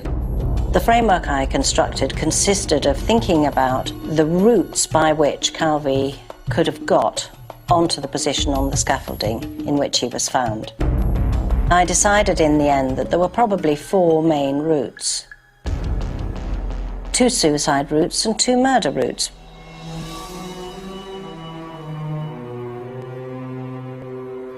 There was a fixed iron ladder on the river wall from which the people who wanted to get access to the scaffolding and repaired the gate from the River Fleet used to get down onto it. Calvi would have climbed down this near vertical ladder. There was a 2-foot, 8-inch gap that he would have had negotiated across to the back of the scaffolding up against the river wall. He would have stepped across onto the 2 scaffolding planks, which were always apparently very slippery.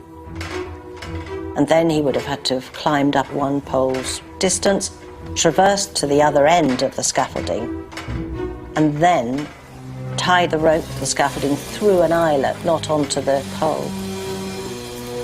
We worked out that it was between 1:50 and 2:45 that night. The lights along the embankment there are set to light the path and not set to light the river, so he would have to have done that in darkness. You have to bear in mind his age and his physical condition. Roberto Calvi had vertigo, and he had a weakness in one of his little fingers that tended to get disturbed, if he used his hand too roughly. The other thing is that he was weighted down with these stones and half bricks. So that was one of the suicide routes. Any tribunal could make up its own mind as to whether that was likely or not. At 18 minutes past 6 on this warm Rome evening, just a few puffs of smoke, but unmistakably white. On October 16th, 1978, the arrival of a new pope will have unseen and deadly consequences for Roberto Calvi. Karol Wojtyła of Poland, the first non-Italian pope in more than 4.5 centuries. The papal name he had chosen, John Paul II. Lo hanno chiamato di un paese lontano. John Paul II is very keen on the battle against communism. And absolutely, the front line is in his own homeland in Poland. After World War II, the Soviet Union institutes a new communist government in an unwilling Poland. Karol Wojtyła, who will become Pope John Paul II, begins a 20-year rise through the church, working tirelessly to undermine Soviet control. He was very successful in defending the Catholic Church in Poland. His ascension as Pope alarms the Soviets. Poland at this time has a communist government, but also has a thriving Catholic community underneath. John Paul II, I think, was the fiercest anti-communist in the last part of the 20th century, and had his own agenda, which was to bring religion back to Eastern Europe. Bishop Marcinkus sees this as a good way to ingratiate himself with his new boss. John Paul II is inclined to turn a blind eye to financial malpractices. It was more important to cover up the dirty details in order to preserve the reputation of the church. And that's exactly the spirit that Marcinkus lived and espoused. They were kindred spirits, let's say. Bishop Marcinkus, his willingness to do things that the Pope finds useful creates a relationship of trust that allows Marcinkus not only to hold his position, but to reinforce it. Roberto Calvi also understands how the new Pope can be useful for Banco Ambrosiano. Calvi was shrewd enough to do things for the church, to donate money to causes. Those things would soon include the Pope's homeland. Pope John Paul II became the first pope to venture behind the Iron Curtain, kissing the tarmac on his arrival at Warsaw Airport. He was at the start of an historic 9-day visit. This was extremely significant for Polish Catholics. It was confirmation that they had the support of an influential, crucial world institution in their battle against the Soviet domination. There has been, mixed in all these events, fierce Polish nationalism. After he leaves, that may prove much harder to dampen down. Shortly after that, in Poland, a small union forms. The Solidarity Trade Union were fighting the communist regime. Union members lock themselves into shipyards and stage a strike. The Pope, the CIA, and others start to see Solidarity as a potential partner for destabilizing the communist government. And Marcinkus is then keen to have banking experts who can help him do that. L'arcivescovo Marcinkus, sulla 3. Buongiorno, Your Eminence. Do you know what's happening in Poland? Yes. Come see us at the Vatican, Roberto. There are few things better than being, quote-unquote, God's banker and being summoned to the seat of the Catholic Church, Vatican City.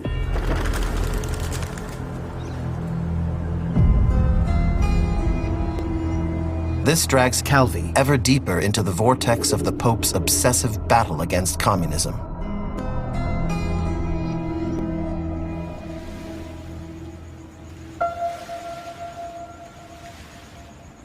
The whole of my report was based on this framework of what seemed to me to be the most likely routes that Calvi could have taken. The other suicide routes that we consider was he had climbed down onto the foreshore some distance away. Further downstream, not that far away, there was another ladder that led directly onto the foreshore, so at low tide you could climb down that. Calvi could have walked along the foreshore, but he still would have had to walk through water to get to the scaffolding. The water would have been several feet deep. He would have had to swim to it, really. Then he would have had to have climbed onto scaffolding and then climbed all the way up to where he was found, which was reasonably near the top, and then tied the rope. And of course, still, this is weighted down with bricks and everything on his body. We did a range of experiments. We actually reenacted climbing down the ladders at the scene, or particularly the one that led down onto the foreshore, and having a look at the damage you get on the shoes from that. Secondly, the poles are very rusty as well, and also the yellow and green paint. Then inspected the shoes afterwards, compared them with what was found on the original shoes.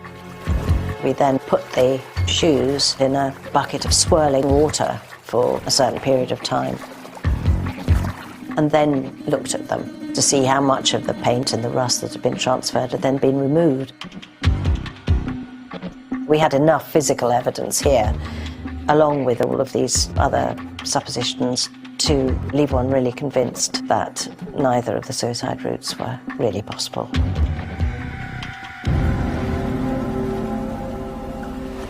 That left the very strong conclusion that he must have been murdered. And I think the circles that he moved in invites that kind of speculation.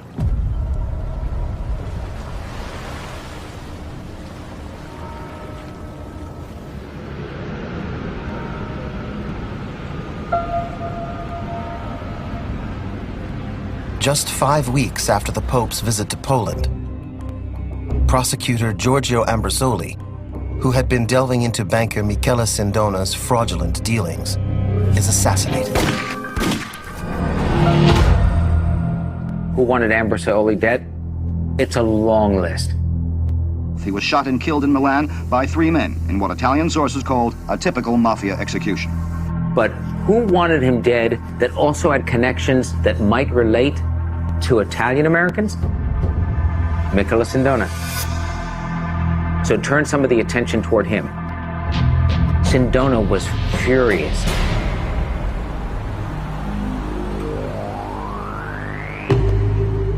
Sindona, who's out on bail pending this trial, is suddenly missing. 59-year-old Michele Sindona is under indictment in the failure of the Franklin National Bank, the largest bank collapse in U.S. history. He disappeared in New York City last week.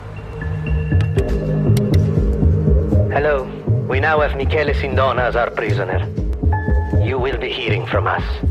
So here you have a person charged in a criminal trial about to take place in New York, and he's been kidnapped. The FBI's brought in one of their specialties is kidnapping. They are worried enough to put Sindona's assistant at Franklin National and knows a lot of the secrets in protective custody. But the FBI refuses to classify it as a kidnapping because from the get-go, they are suspicious about it and they think it's a setup.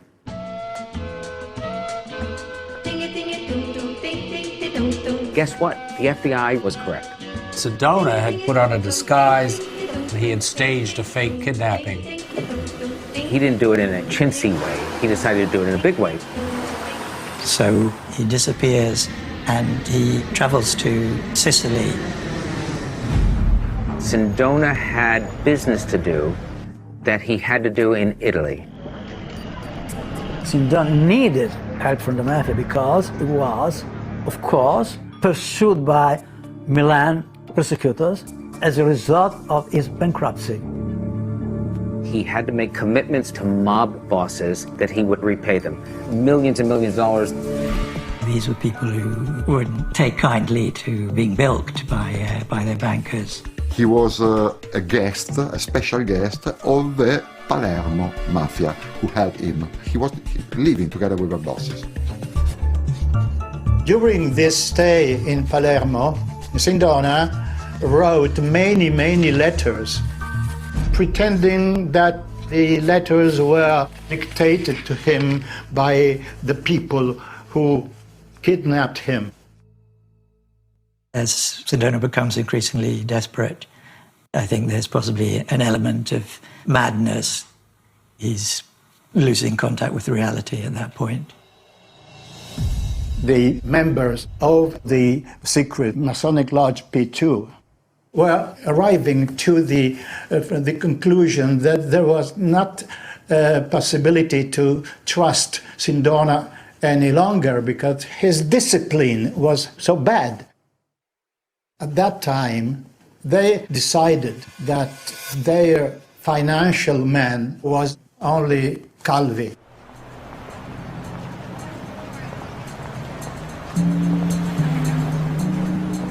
Michele Sindona turned up in New York today just as mysteriously as he disappeared last August 2nd. was taken to a Manhattan hospital with what was thought was a bullet wound in the leg. Unbelievably to many, Archbishop Marcinkus agrees to act as a character witness. People have asked, do you think Sindona had something on Marcinkus, some blackmail that forced him to do it? Absolutely not. That was Marcinkus. Loyalty was his DNA. Marcinkus says, you know what? I'll go over and be a character witness. Wait, it gets worse than that. So will a couple of people who work with me in the Vatican Bank as senior lay officials who have been here forever. The Vatican Secretary of State Casaroli is absolutely shocked at this. Enough of this. This is just ridiculous. I'm putting a stop to this. It's vetoed. You're not going. Marcinkus was too much in bed with Sindona. So when Sindona fell apart, they said, all right, time to get rid of Marcinkus. Cardinal Casaroli tried to find a way of ousting Marcinkus.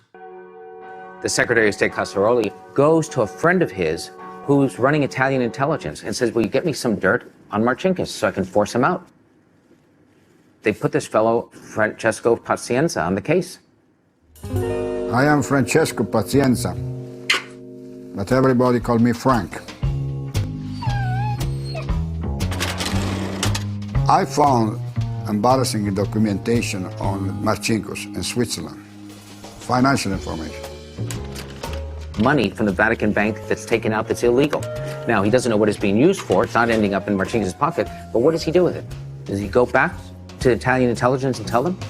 This is so Italian. Pazienza says, I've got information on Marcinkus. Great, I'll meet with him. He was smoking. I say, can I smoke too? He said, yes. So I had a Cuban cigar. I cut the tip. I was watching this. Hey, but it's true or phony? Cuban cigar. It's Monte Cristo. Give me one. Give me one. I put the documentation on his table, and he told me, what is this paper? He said, Monsignor, this is documents I found. Because I already wanted to have. I didn't give him. I'm not giving you. I have no copy. It's for you. Marcinkus told me, listen, remember one thing. I come from Cicero. You know who was the boss of Cicero? Al Capone. So you know my father was doing when he was young? I don't know. He was the preferred driver of Al Capone. I swear to God. So I say, listen, I understand. With me there is no problem, because I never betray anybody. And at that moment he knew Marcinkus owed him a favor, and that was worth it. At that period I was completely anti-communist. So I said, why have to ruin Marcinkus? I know what we are doing now with His Holiness and the war against the international communism. I would rather be part of your war than not the war against you. Meanwhile, investigators close in on the truth about Sindona's disappearing act. The Italians pick up a fellow coming into the country. He is a senior member of the Gambino crime family, and they give him a full frisk. They find out that he has a piece of paper on it that's actually in his shoes. It means something. So they took all the names of the people on that flight, over 180 of them.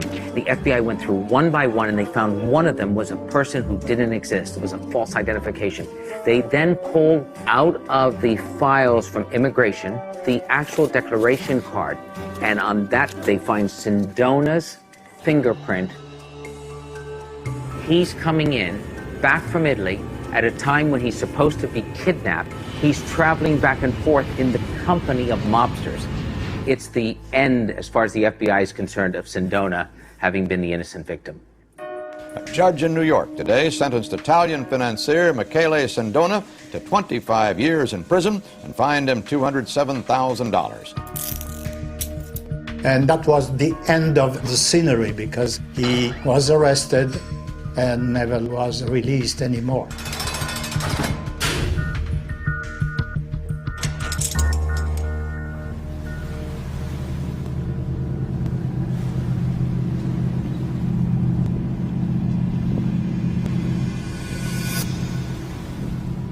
After I was able to eliminate the 2 suicide routes, which left the very strong conclusion that he must have been murdered.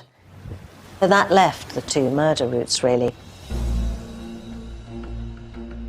The 2 murder routes we considered was, first of all, that one of his murderers had lowered him, perhaps on a rope, over the parapet and down the front of the river wall to be caught by someone else who was on the scaffolding, and then pulled the body towards him, and he then attached the rope, and then Calvi was suspended. You have to think, somebody's going to night work, somebody's peddling by. Somebody's going to see a group of people and later just tell the police. The whole thing is over. You've got a murder from the get-go. There's a risk to doing it in public. The other route was simply by being brought by boat. The boat theory might be the more likely. That was where we ended up.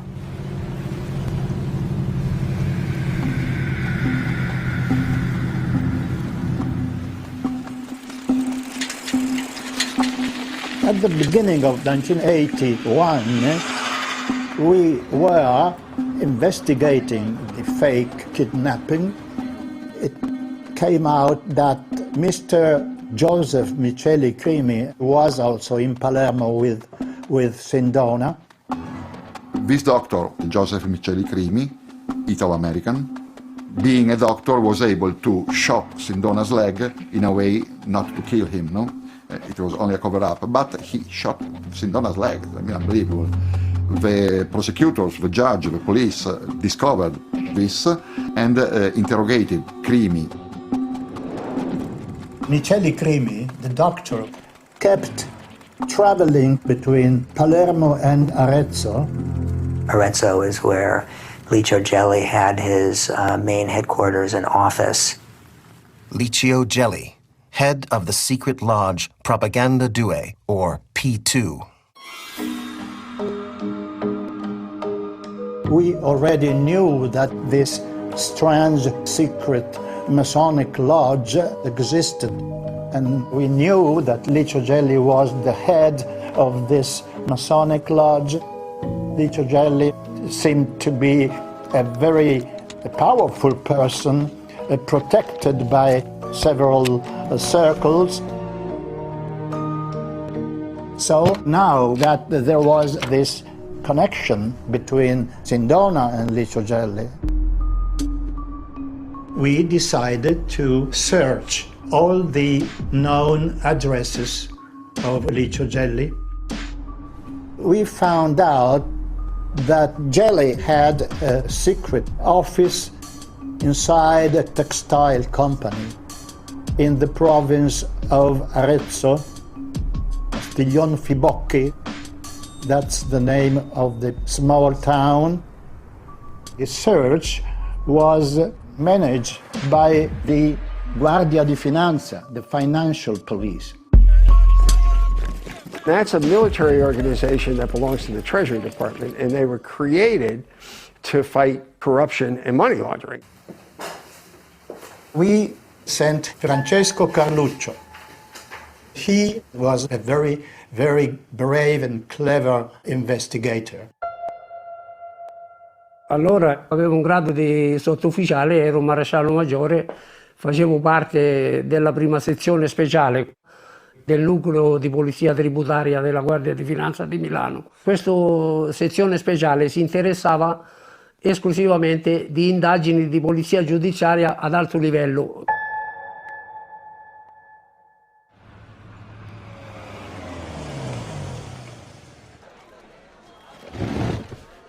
Appena lui disse che dovevo andare ad Arezzo, io sapevo che dovevo operare nei confronti di Gelli.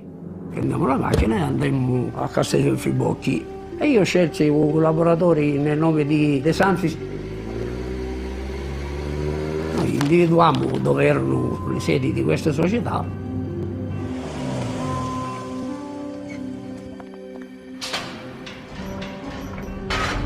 Mi presentai al custode e dissi di accompagnarmi nell'ufficio dell'amministratore.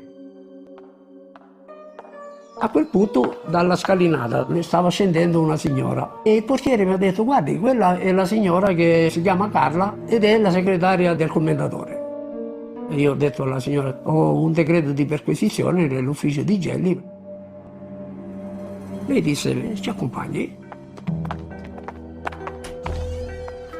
Chiesi se c'era una cassaforte e la signora disse sì. E dissi: signora, le chiavi? Ah, dice, io non ce l'ho le chiavi, non so, c'è il commendatore o me le lascia. The lady's bag was on a chair in the office. E dissi: De Santis, se la signora esce e prende la borsa, seguila. E a fianco alla scrivania c'era una grossa valigia. Mi venne proprio una fiammata. Rimasi impressionato degli stampati in bianco dove c'era il giuramento della massoneria. Mi resi conto subito della gravità della questione. A un certo punto la signora disse: mi devo assentare perché c'è un appuntamento giù nell'atrio con un signore. Ho detto: va bene signora. Ho detto: usciamo tutti. Questa volta lei prese la borsa. Io guardai De Santis, feci un cenno e De Santis la seguì. Nell'atrio la signora incontrò un signore e tentò di dare qualcosa dalla borsa. Then the officer went there and took that object. It was the keys of the safe.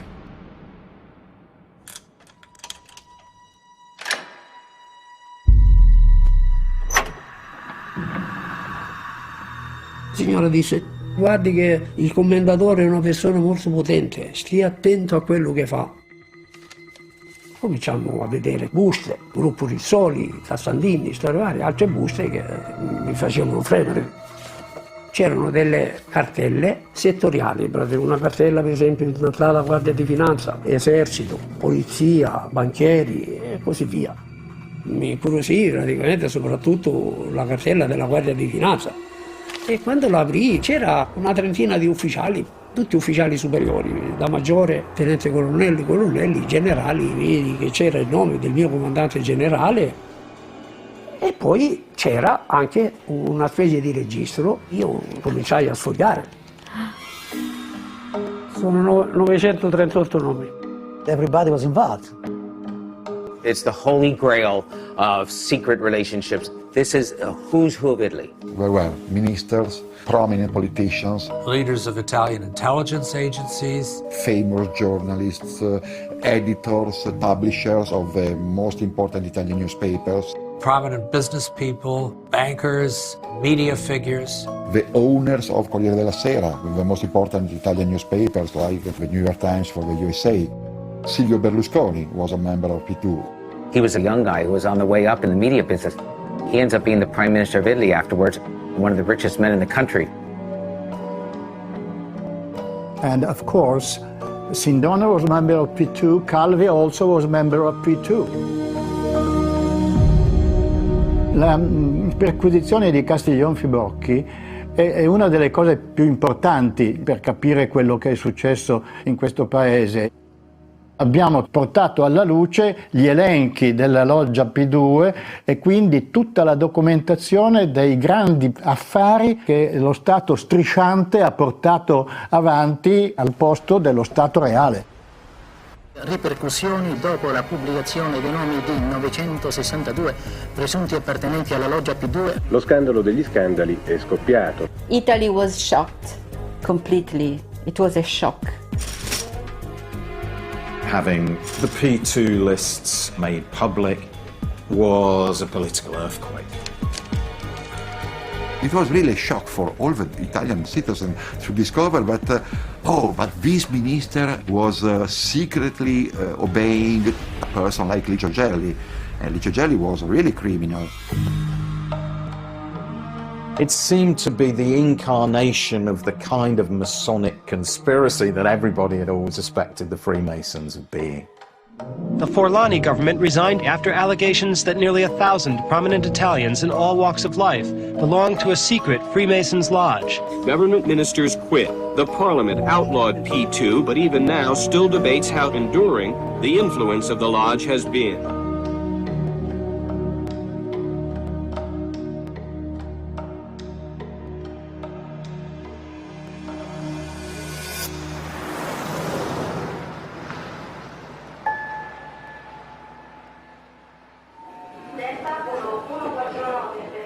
Not long after the discovery of the membership lists of P2, Gelli's daughter arrives from South America at Rome Airport. And in the crudely created false bottom of her suitcase, she has, among other things, blackmail materials. A document was found, the name of which is Piano di Rinascita Democratica, Plan of Democratic Rebirth. Which is a political manifesto, to put simply. Questo Piano di Rinascita Democratica non è altro che il regolamento di un colpo di Stato strisciante. È come se fosse la Costituzione che dà tutto il regolamento di questo piano di colpo di Stato sotterraneo, strisciante. This was a plan for a sort of authoritarian conservative turn in Italian politics. Shutting up criminals and left-wing troublemakers, more intervention in the press, tighter control over trade unions. The document also had a kind of Masonic flavour to it because he talked about a secret group within P2, which would be kind of a rigorous moral elite to lead society, reform society from within, take over the Christian Democrat Party, which was too corrupt to be of use in the anti-communist struggle. That is what Gelli is really interested in. And the whole plan for democratic rebirth, indeed the whole sort of Cold War climate of fear of communism, amplified when necessary, allows a lot of rot under the surface, and Gelli wants to operate in that rot. That is his natural environment.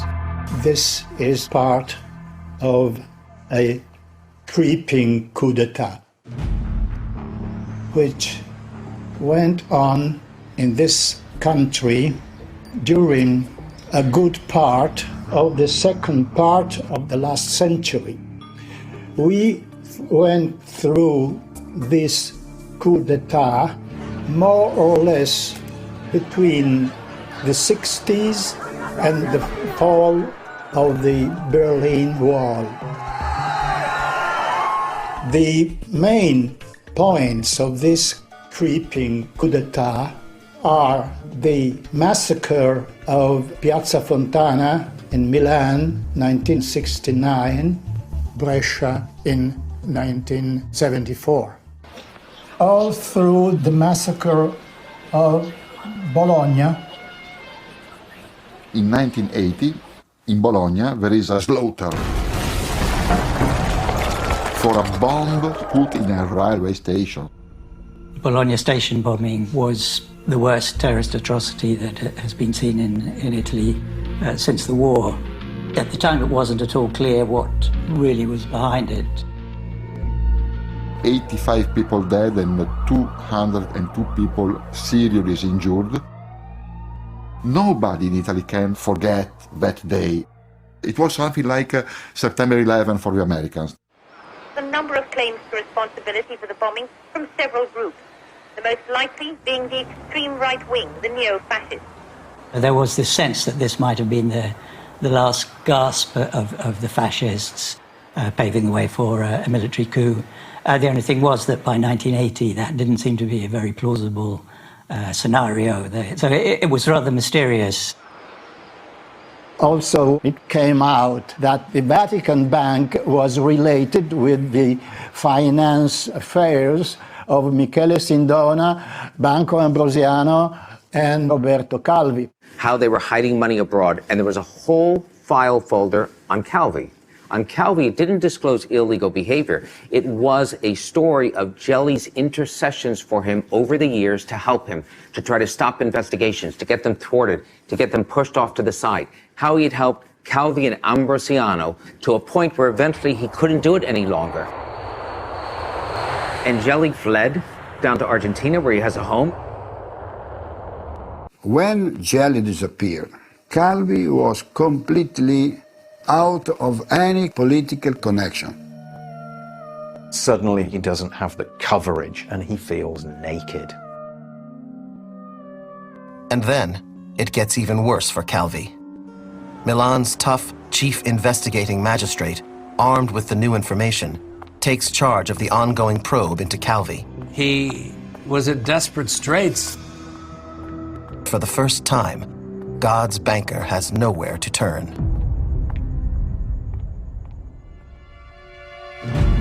The armed forces now rule in Poland with martial law and the threat of execution for those who break it. Crackdown was aimed at the independent trade union Solidarity. At the end of '81, General Jaruzelski of Poland did crack down. In Gdansk, they arrested nearly all the union's leaders gathered there for a conference. They cut the telephone line communications between Poland and Vatican City. They knew that they had to cut off that Vatican support.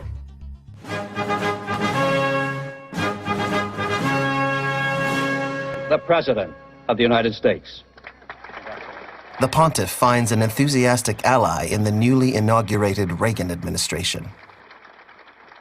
Under Ronald Reagan, thank you, the CIA was reinvigorated. William Casey, the head of the CIA, wants the Pope as a partner for destabilizing the communist government.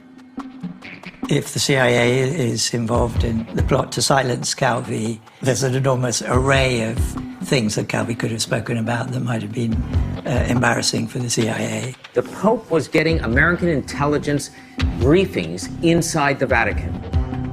The CIA sent an emissary over who would show him photographs from satellites of what was happening inside Poland.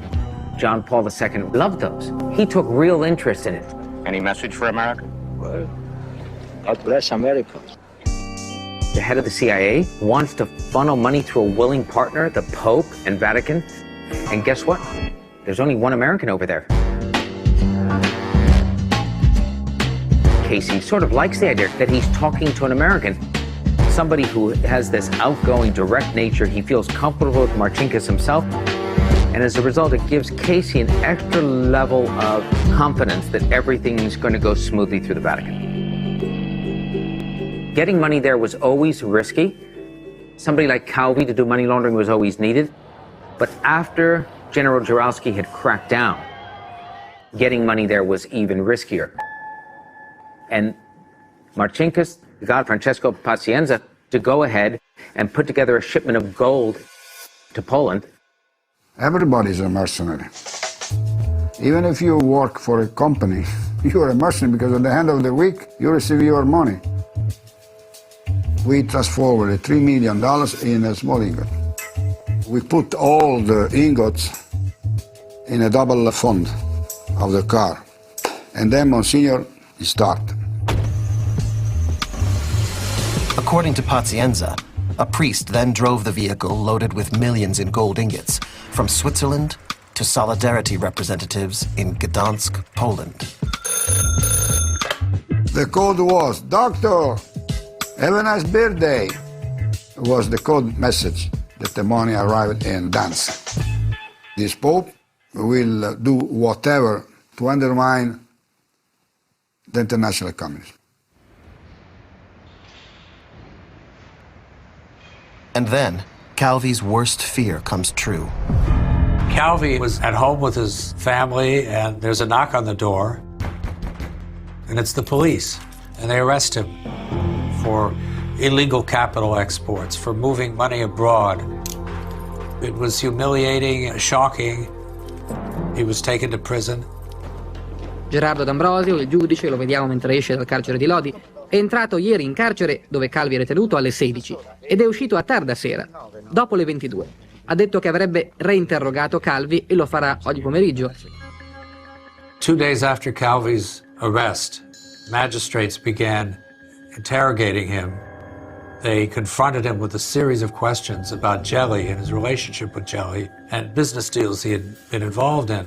Calvi was evasive, lying, not knowing that his interrogators had documents to back up what they were asking him about. And so with each answer, they would confront him with a document that showed that he was lying or being evasive.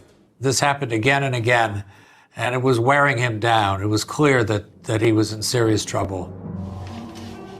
Calvi felt he was being treated like a common criminal. It was very demoralizing to him. That was sort of the beginning of the nosedive, because it sort of shattered his confidence. 1 year before his death, Calvi's trial begins. To Calvi, time feels merciless. Over 7 weeks, his blood pressure, anxiety, and depression increase. The experience of prison makes him incredibly nervous and fearful because it made him feel extremely vulnerable. His vertigo escalates. So he agrees to talk to the magistrates. He's a bit of a drama queen at this point. He's going to paint himself as a victim, much as Sindona did. So he goes from being one of the most important financial men in all of Italy to now it's all out of my control, I'm just being used as a pawn. And I'm not sure how much of that was real. With the P2 out of commission, the Vatican is his last chance. His wife, Clara, and his daughter, Anna, visited Calvi in prison.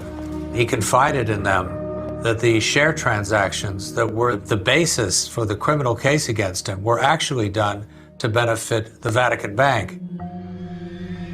So Calvi says, really, the Vatican Bank is the one asking me to do all these things. There's no doubt that there were people who were petrified about what Calvi might say. When you talk, you die. It's one of the rules. It's a very basic rule. You don't talk.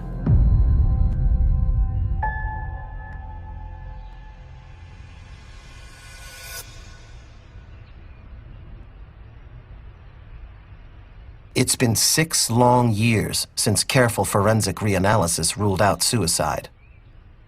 But in that time, Calvi's family hasn't been able to convince a judge to reopen the case. Until now. An investigating judge in Rome orders Calvi's remains exhumed. He wants to start from scratch in analyzing the death of Banco Ambrosiano's chairman. They brought the remains to the Forensics Institute of Pathology in Milan, one of the most prestigious medical examining institutes in all of Italy. È stato escluso attraverso esami tecnici che le unghie e l'apparato subungueale sia mai venuto in contatto con i mattoni che sono stati rinvenuti sui suoi vestiti quando è stato trovato cadavere. E dunque non lui ma altri hanno sistemato nel suo corpo queste pietre. They come to these conclusions, but it's not persuasive for a prosecutor to go ahead and start a case and get anybody indicted. It's been 20 years since Roberto Calvi's lifeless body was found hanging under Blackfriars Bridge. The pathology lab that tested Calvi's exhumed remains 2 years earlier is relocating to a new office across town. The movers are packing up and they find what looks like body parts. It turns out to be Calvi's tongue, part of his neck, part of a shirt that had been left in as well, and part of his intestines. Even though it's a gruesome moment, it gives them a chance to do another test. They're able to determine with what's left of the neck that the vertebrae snapped before he was hanged from Blackfriars Bridge. That's the moment at which you have the absolute conclusion from science. It's time to open up a murder probe in Italy.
There's no doubt that there were people who were petrified about what Calvi might say.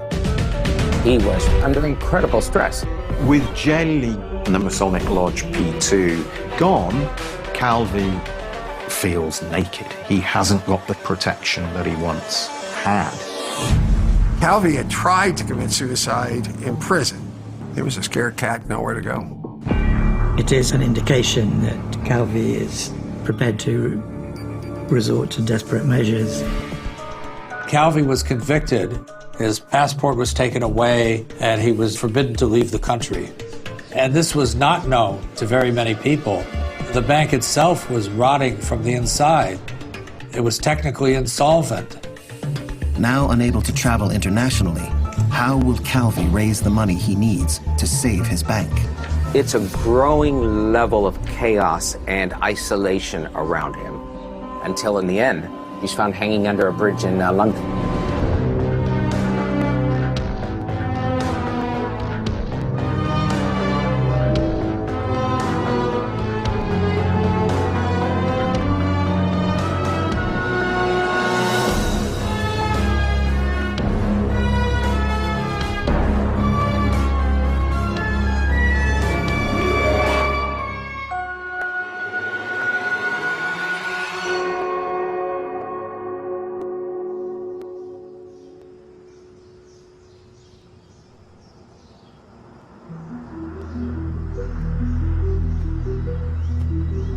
Because more evidence had emerged as to the possibility that he was killed, including a lot of the fruits of the Kroll investigation. There may be more witnesses were offering different scenarios under which he might have been killed. I think there was sort of gathering pressure that the official explanation for what had happened was inadequate. And as a result, in 1998, Calvi's body is exhumed from the family tomb in Drezzo to be re-examined. They provided the evidence that Calvi had been murdered, and that leads towards the murder trial held in Rome in 2005. It's time to open up a murder probe in Italy. Ritorna in primo piano il caso della morte misteriosa del presidente del Banco Ambrosiano, Roberto Calvi. 20 anni non sono stati sufficienti per giungere alla verità sulla morte di Roberto Calvi, suicidio o omicidio, ed eventualmente per mano di chi? The trial was in a court that's attached to Rebibbia prison, a sort of fortified high-security courtroom, a scene of the big criminal trials in Rome, even today. The prosecutor, Luca Tescaroli, prepared the case. It was a difficult uphill battle. Decades had passed, so a lot of witnesses had died. Ho avuto incarico, mi è stata assegnata questa indagine in quel periodo di tempo presso la Procura della Repubblica di Roma. The murder trial itself made available a huge quantity of documentary evidence by the prosecutors. Molti avevano interesse che venisse eliminato Roberto Calvi e stava operando una persistente attività di ricatto nei confronti di soggetti che detenevano il potere. Back in 1981, Calvi was released from prison temporarily on bail pending appeal of the conviction.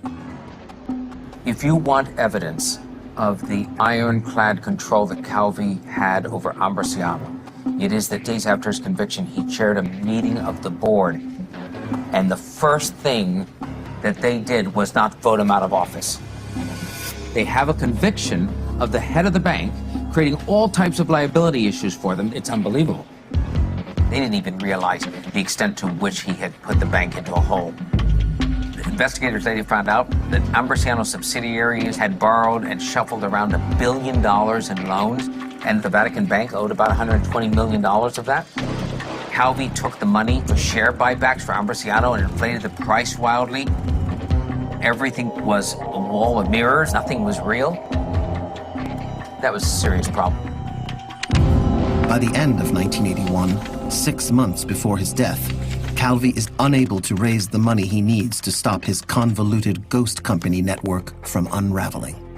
With no one else to turn to, Calvi is at the mercy of Marcinkus with his insatiable appetite for funds for the Vatikan Bank.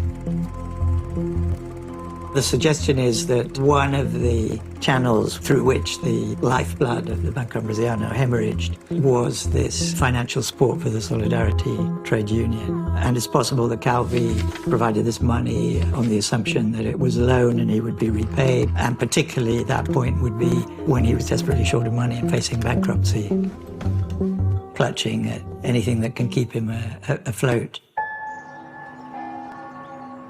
Calvi had sought the assistance of Marcinkus, but he didn't have the money to pay back, and I think he didn't recognize the obligation to do it. It came to the point that Marcinkus just faced him down. It's clearly a risky gamble that they've been involved in. Marcinkus had agreed to give Calvi these letters saying that the Vatikan Bank assumed a direct responsibility for some of these very heavily indebted offshore companies. What Marcinkus also did, however, was he issued counter letters nullifying the comfort letters, in which he said, basically, we don't have any responsibility for these debts whatsoever. It was a kind of very high-stakes poker game, and he called his bluff. Marcinkus will vouch for Ambrosiano debts only if Calvi promises that the Vatican will never have to pay them. And Calvi was desperate enough to agree. By doing this is out-and-out fraud.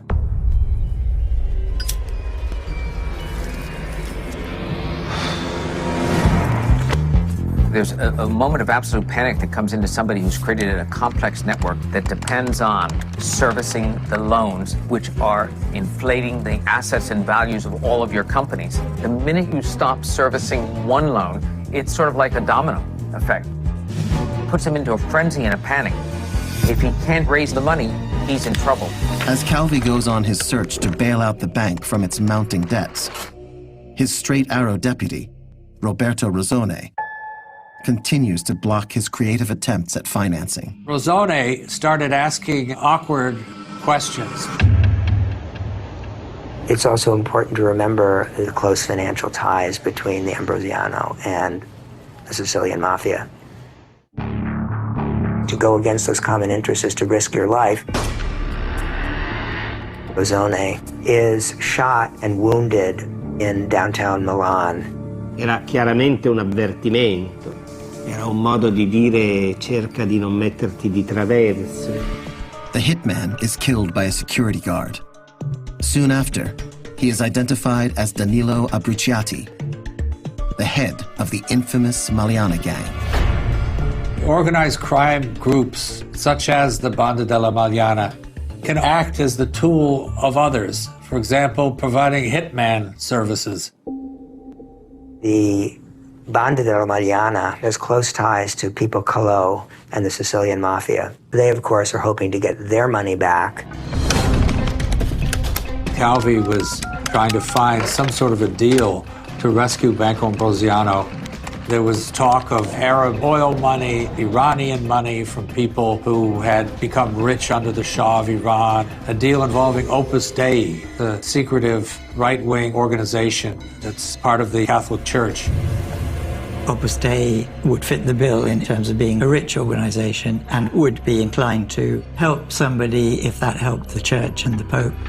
Opus Dei has denied that they were in any contact with him and that there was any idea of them stepping in to bail him out. All of these deals were pie in the sky because they would have required an investor spending vastly more money than the bank was really worth.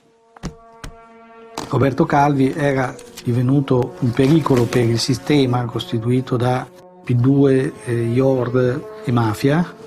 He had burned a lot of institutions. He had taken money. He had lost money for powerful people. More has come out. In the murder trial, more came out about Mafia connections that wasn't known at the time. What led to the death was the fear he was talking. The people that are worried about what Calvi says are the La Cosa Nostra, the people on the mob, the people he's paid money to, and they're worried. E si è anche dimostrato che Cosa Nostra aveva fatto ricorso a metodiche di eliminazione di soggetti con modalità sostanzialmente analoghe, cioè omicidio mediante simulazione di suicidio. Some of the defendants who were the ones who accompanied Calvi on his last visit to London and arranged his accommodation. È stato un decreto di rinvio a giudizio da parte del giudice di Giuseppe Calò, Flavio Carboni, Ernesto di Otallevi, Silvano Vittor e di Manuela Kleinzig. There was very damning evidence from a witness, Antonino Giuffre, who's been a very high-level member of Cosa Nostra. He gave a description of classic mafia murder where somebody gains the confidence of the potential victim and then he delivers the victim to his executioners. He said he knew that had been Carboni's role. Carboni was acting as a sort of lobbyist fixer for Calvi. Flavio Carboni was a Sardinian property magnate who had ties with the mob and was with Calvi in London in the days leading up to his death. Comunque parli col mio avvocato che sa farlo. La prego, si rivolga più al mio avvocato. Carboni's most important role was helping Calvi leave Italy. Calvi was easily manipulated by people who were quote-unquote helping him before he died. Abbiamo una brutta notizia. Cosa? C'è un mandato di cattura. Cattura per cosa? Dobbiamo farti uscire fuori dal paese. Did Calvi fear what the arrest warrant was for? Was it for a crime far greater than a financial scandal? Perhaps Carboni was playing on that fear, as the arrest warrant has since proven to be false. Court documents recently brought to light show that Calvi may actually have been close to coming under investigation on suspicion of involvement in the gravest act of terrorism perpetrated in Italy since the end of the Second World War. In Bologna, Italy, a powerful explosion ripped through that town's central railroad station, reducing it to rubble. What is already being called Western Europe's worst ever act of political terrorism. In order to explain the Bologna massacre, I prepared some documents. For the Bologna massacre, there were many trials in Italy. Now, there is a new trial. The basis is the Bologna document. Licio Gelli, the head of the large P2, escaped from Italy in 1981. On September 1382, he was in Geneva. That day, he is arrested because he is fugitive. He carries a document with him which bears the heading Bologna and bank account number. But this document remained for some years in the drawers of the Swiss authorities. Much later on, the Bologna document resurfaced and it began to reveal its secrets. It comes out that this is bank account of Licio Gelli. The document, linked with other documents, revealed two streams of sums from Banco Ambrosiano. The movements went through the accounts of the close collaborators of Licio Gelli. It becomes clear that a lot of money was moved close to the date of the massacre. The prosecution theory is that this bombing was carried out because Licio Gelli was close to being ready to achieve a change of government, given control of the country to Licio Gelli and his friends. What were the secrets that Calvi had and that he could reveal if push came to shove? Calvi may have been carrying sensitive financial documents relating to the Bologna bombing. That could have constituted a really damaging revelation that would be worth Calvi's life.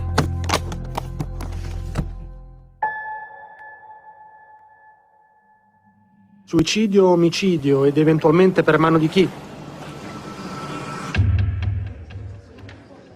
During the trial, the prosecution puts into evidence a letter that Calvi wrote to Pope John Paul II, dated June 5th, 13 days before he is found dead. He's even trying to hit up the Pope for some help.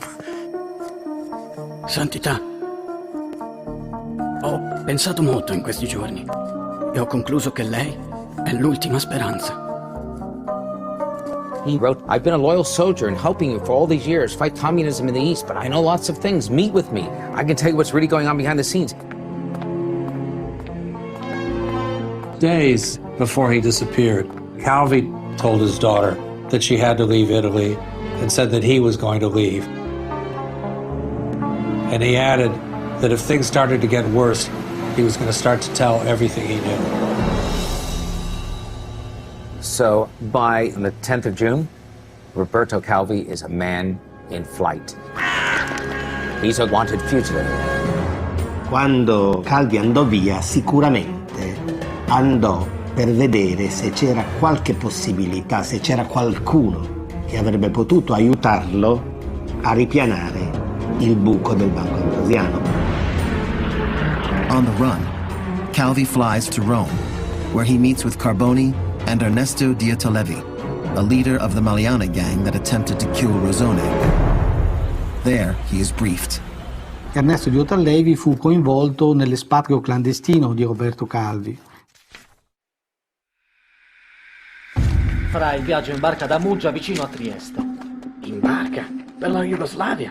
Sì, è più veloce. E da lì in macchina per l'Austria. Il tuo contatto è Silvano Vittor. Chi è Vittor? Un contrabbandiere, per lo più piccolo contrabbando. Conosce bene la strada. June 11th, 1982. 1 week before Calvi is found dead.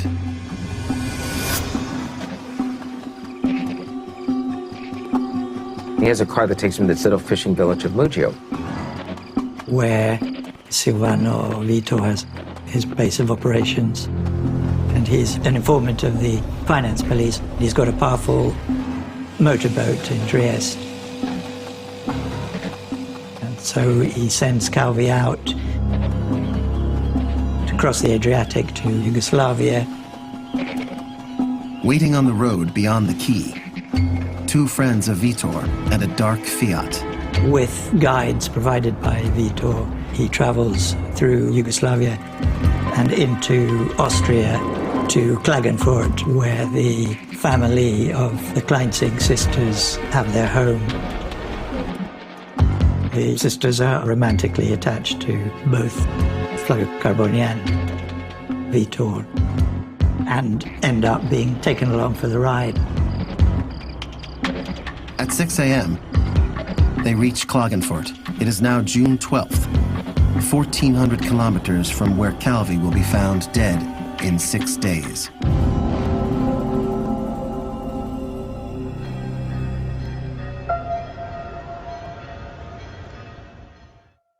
Casaroli, the Secretary of State, asked the questions of what's going on. Marcinkus, he is a cool customer. He doesn't get ruffled. He sort of plays dumb. Casaroli would have been ballistic if he had known the biggest debtor to Ambrosiano was the Vatican Bank. With Calvi missing, Roberto Rosone becomes the Ambrosiano's acting chairman. Determined to get the bank's money back, he requests an urgent meeting with Marcinkus. Marcinkus gives him the cold shoulder by saying, sorry, he's not around, he's in Switzerland. A bad sign for Rossoni, because if Marcinkus is in Switzerland, he's probably emptying out some Swiss bank accounts. From the 11th to the 15th, Calvi moves around 5 or 6 different little towns. He's on the move all the time, but along that border area. On June 15th, he and Vitor board a plane to London's Gatwick Airport. We don't know for sure why Calvi went to London, but there's very strong reason to suspect that he had been told that there were people who could help him, could prop up the bank. Vitor shows Calvi to his hotel. You think he might be at the Ritz? That's where a banker of his esteem would stay, but now he's a fugitive, so it's not so easy. So he has to go to this rundown guest house called the Chelsea Cloisters. It's a shared bathroom down the hallway for a number of rooms. It's tattered, bed linens, and Calvi is not that happy about being there. 5 days after Calvi has gone missing, Roberto Rosone flies to Rome to meet with officials from the Vatican Bank. He emphasizes the patronage letters that Calvi and Marcinkus had signed. They produce a side letter that was signed between Calvi and Marcinkus that says, by the way, you know that patronage letter you signed in which the Vatican Bank backs us up? Don't worry about that. It's just for show. We'll tell everyone that that's real. You don't owe us a thing. You're not liable for anything. And Rossoni is absolutely stunned. He says, this is outrageous, this is fraud. They said, yeah, so? The two are very cool. They don't seem very concerned about it. And as a result, Rossoni knows they've got to meet with Marcinkus, which they do the next day. Everything is playing out at rapid speed. By June 16th, Calvi's demeanor has changed. His confidence is suddenly shaken. They're waiting for him to deliver on some promise. So whatever he was supposed to do in London, whatever door he was supposed to open up, he's unable to do that, no matter how he tries. Did a meeting planned for the night before not turn around his fortunes as he had hoped? He's feeling very insecure. Calvi called his wife Clara from the Chelsea Cloisters, and he told her, I no longer trust the people I'm with. I don't think they went to London to kill him, but I think that in London, Calvi failed to deliver. That's when the people with him decided to kill him, and not just kill him, they decided to make an example of him. Trovami Frankie De Carlo. Francesco Di Carlo, also a prominent member of Mafia, confirmed that some guys of Cosa Nostra went to London from Sicily asking him to kill Calvi. But he says, I didn't kill. De Carlo tells the investigators that when he had finally gotten in touch, he was told it had been taken care of. But he wasn't told by whom. In 1983, Charles Raw, a journalist for the Times of London, writes an investigative article on the Calvi murder. As a result of this major story, a man called Frank Jennings contacted Raw with a story about a man that he knew. Hello, Raw here. There's a man who confided in me about Calvi's murder. What's his name? His name was Sergio Vaccari. Was? Sergio Vaccari was an Italian operating in the world of antiquities and art in London, but also involved in the cocaine trade. On top of that, a man with ties to the far right in Italy. If you were looking for a mercenary to organize an operation like the assassination of Roberto Calvi, he would be someone probably on your list. Frank Jennings claimed that Vaccari had been involved in threatening Calvi with the videos showing a young woman being tortured, and the implication was that this was what might happen to Calvi's daughter if he didn't bow to whatever requests were being made of him. It was clear that in Roberto Calvi's mind, he had no doubt that if the Mafia had to, they would move against his family. He calls his daughter. Again, half of his telephone calls of his 6 calls go to his daughter. This time he has a different tone in his voice. He says, you've got to leave Italy, you've got to leave now. June 17th, 1982, the day before Calvi's murder. Ambrosiano executive Michel Leemans finally gets a meeting directly with Marcinkus. He says to Marcinkus, these letters, if I walk out of here, the Bank of Italy is going to take over Ambrosiano. This is going to be all over the news. This will be the end of you. This is going to go public. And Marcinkus says to him, essentially, I'll have to pay for what I've done. Rossoni knew that Ambrosiano was going to be taken over by the Bank of Italy. So he knew that the bank's time was over. 6 p.m. that night, Bank of Italy regulators swarm into the bank's headquarters. 7:14 p.m. Graziella Corriche has served Roberto Calvi as his loyal executive assistant for over 30 years. Senza l'aiuto del Vaticano non abbiamo altra alternativa che Rosone is speaking on the phone to a journalist from L'Espresso when the journalist can hear a commotion and people shouting. Graziella Corriche has jumped from the 4th floor of the Ambrosiano building. But she left a note. Che vergogna scappare. Possa essere maledetto 1000 volte per il male che ha fatto a tutti in banca. Che sia maledetto per tutto il torto che sta facendo a tutti noi della banca o del gruppo, della cui immagine una volta eravamo così orgogliosi. She wrote this note saying that he should be stramaledetto, not just damned, but extra damned. She jumped. Nobody pushed her. She could be prosecuted. She had to testify. She could be arrested. The scenario was terrible. You are guilty. I tried to get into her mind. I'm here. I'm alone now. I am alone. I know many things. There's no alternative for me, except to jumping out of the window. Clearly it was very dramatic for Calvi to receive this news. È ora di andare. Prima di uscire, raditi i baffi per essere meno riconoscibile. Nobody remembers the last time Calvi had his mustache off. FBI reports over the years have said that people are fooled by somebody's appearance with a simple change of hair color or facial hair in case of a man. An action to change his physical appearance, possibly an indication that he's perhaps going to leave London. He's then seen coming down in the lift with 2 Italian men on the very last evening of his life. They leave the building out of a back entrance. That's the last official sighting of Roberto Calvi. Allora dimmi, chi ha ucciso Calvi? Erano in 2, Sergio Vaccari e Vincenzo Casillo. Casillo. L'ho confessato una volta a un avvocato. Casillo was the right-hand man at the top of an organization called the Nuova Camorra Organizzata, the NCO. Sia Vaccari che Casillo sono camorristi. The Camorra is the mafia of Naples and the Neapolitan hinterland. E perché la Camorra vuole la testa di Calvi? Sono sicuramente ordini dall'alto. The standard practice of a mob execution is someone kills the person, then all of a sudden the person who did the killing dies.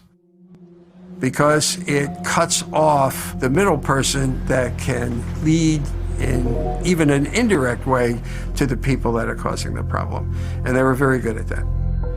Non si è mai potuto procedere nel Vincenzo Casillo confronti perché fine di gennaio del 1983, 7 mesi dopo l'omicidio di Roberto Calvi, Vincenzo Casillo fu assassinato prima che un processo potesse essere celebrato nei suoi confronti. Vincenzo Casillo fu assassinato ed era un personaggio che aveva rapporti con esponenti qualificati dei nostri servizi segreti.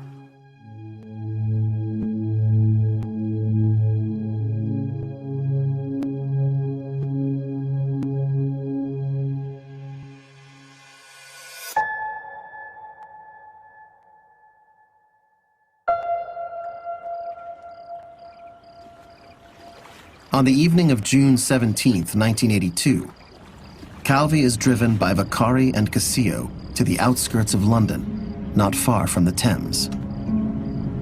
One night, same time of year, same tide conditions, I and my chemist colleague and Jeff Katz of Kroll Associates, we were just seeing what it was like at night in those sort of conditions and whether it was possible to bring a boat up.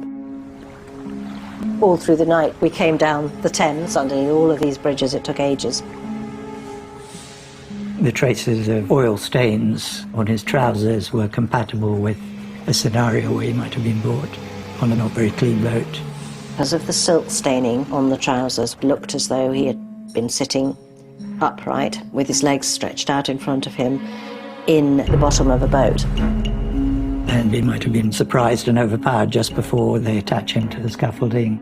It's possible that he was hanged somewhere else and then his body brought by boat. Un'impiccagione lenta, quindi nell'arco di un 30-60 minuti è stato, soffocato dopo essere stato verosimilmente stordito con sostanze volatili. E poi è stato appeso sull'impalcatura. That night, when we finally got down to Blackfriars Bridge and discovered that if you wanted to get access to the scaffolding, the point at which Calvi was suspended from the scaffolding, that side of the scaffolding would be the nearest point to where you would want to put the boat, to keep control of the boat, to achieve getting him out of it and hanging him on the scaffolding. Wouldn't have been the other side, it would be this side that an experienced boatman would have used, because this gives you better control over the boat in those kind of tidal conditions.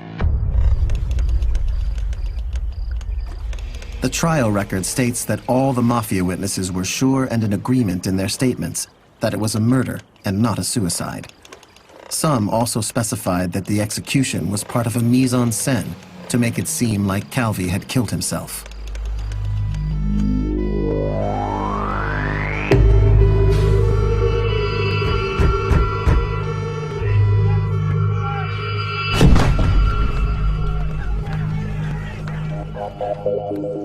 Sergio Vaccari, the other suspect, was stabbed to death in his flat some time after the Calvi murder. It was a very gruesome murder. He was stabbed repeatedly in the face and chest. One of the police officers said that he thought his murder would have required more than one person. Vaccari, it emerges, is a very interesting character with very interesting contacts. He had been involved in drug trafficking in Latin America and also in California, and he had been let off with a remarkably light sentence after being caught smuggling quite significant quantities of cocaine in California. He might have done some sort of a deal that he would cooperate in some kind of intelligence capacity with authorities in return for this astonishingly light sentence. The Bologna magistrates, who are looking again at the whole Calvi business, have asked the British authorities for information on Vaccari. They're interested in the contents of security deposit boxes that he had in London, the contents of which have never been returned to his family. The Bologna magistrates have now made a request to see this material, and the British authorities are not responding to them, which raises the question as to whether the information might be very sensitive and possibly very revealing. The British are just, as I understand it, have simply ignored the request so far.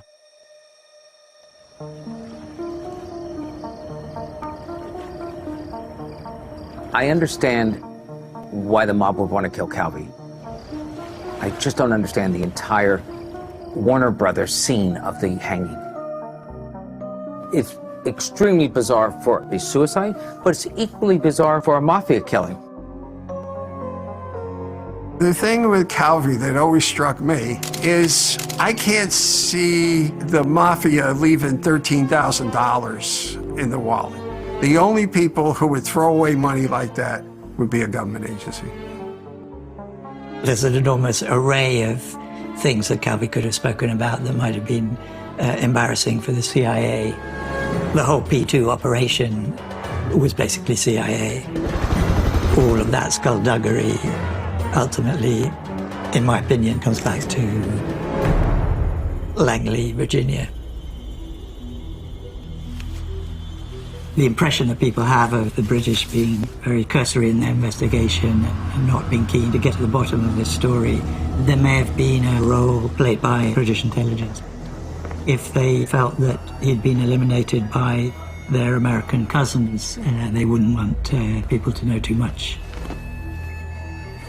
As a key element in a Western security conspiracy that had financed anti-communism around the globe, somebody who was threatening to spill the beans on this operation, they could well feel that it wasn't in the interests of the public that anything more should be known about that.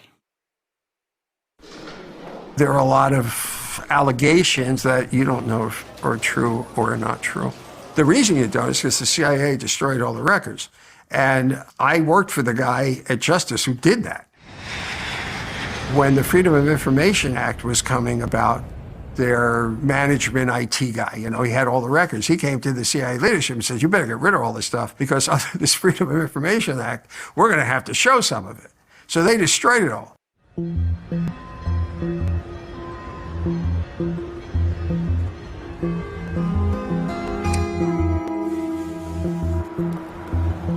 Probably Marcinkus was one of a large group of bystanders who were happy and personally favoured by the fact that somebody took action and removed Roberto Calvi from the chessboard. It is the biggest banking collapse in Italian history and has involved inner circles of the Vatican. Authorities charged that Marcinkus, as Vatican Bank president, acted improperly and could be involved in fraud. During the subsequent trial around the bankruptcy of Banco Ambrosiano, the Vatican is forced to pay $230 million to its creditors, only a fraction of what it owed. The Vatican say they were never involved in dealings with the Ambrosiano Bank, that they are only paying out in good faith. It called the payment a donation, never admitting fault. This surely must be the highest price ever paid by the Roman Catholic Church for innocence and good faith. Earlier in the week, the Vatican fired another American bishop, a friend of the Pope. Italian investigators said Calvi implicated Archbishop Marcinkus in the fraudulent loan scheme. They issued warrants for the arrest of the Archbishop, but Marcinkus stayed inside the Vatican, a sovereign country which never gave him up for trial in Italy. They want him for criminal charges in the fall of the bank, and the Vatican won't give him up because they don't have to give him up. They're a sovereign state. They refuse to turn him over. Marcinkus could have been put in a Vatican prison for fraud, and he wasn't. Pope John Paul II's loyalty to him was not to turn him over to the Italians, so that for Marcinkus it was a bittersweet moment. The Archbishop is free to leave now because an Italian court ruled his risk of prosecution is over. They reach a deal where Marcinkus can leave the Vatican and come back to America and spend the rest of his years quietly in this little diocese in Arizona.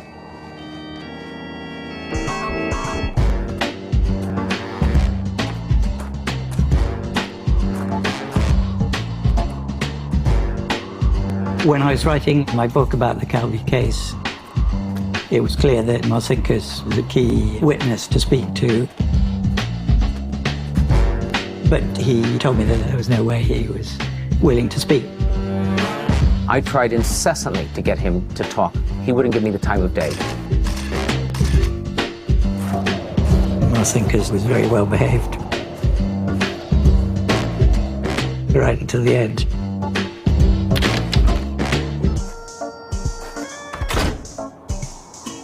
Personally, I think it's unlikely that Marcinkus himself had anything to do with Calvi's death. I don't see the Vatican as an organization that directly hires hitmen.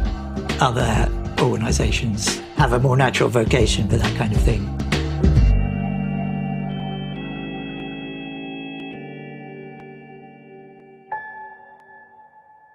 The Vatican says, okay, boy, we can never put the Vatican Bank under one person who doesn't know anything about finances. So in the future, we'll make sure it runs right. The Vatican Bank in the 90s after Marcinkus left was as bad or worse than the Vatican Bank under Marcinkus.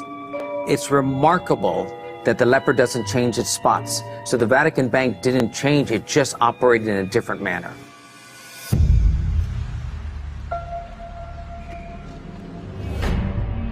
Michele Sindona is extradited back to Italy, where he is charged with paying $50,000 for the shooting of Giorgio Ambrosoli.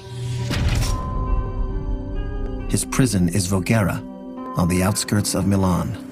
Second day, he's in serving his prison sentence. Breakfast is brought to him, and he has his espresso, and he comes out from the bathroom. He's sort of grabbing at his throat, and he's in an Italian poison, and he drops dead. They investigate it, cyanide. He killed himself. The smell was very strong. No way it could have been an accident. Michele Sindona committed suicide because he was jailed and he had no hope to be freed. But equally, he could have been privy to a lot of very sensitive secrets and have been required to take his life in order to preserve the safety of other members of his family. And then, of course, in Calvi's case, a suicide, a murder, a mystery.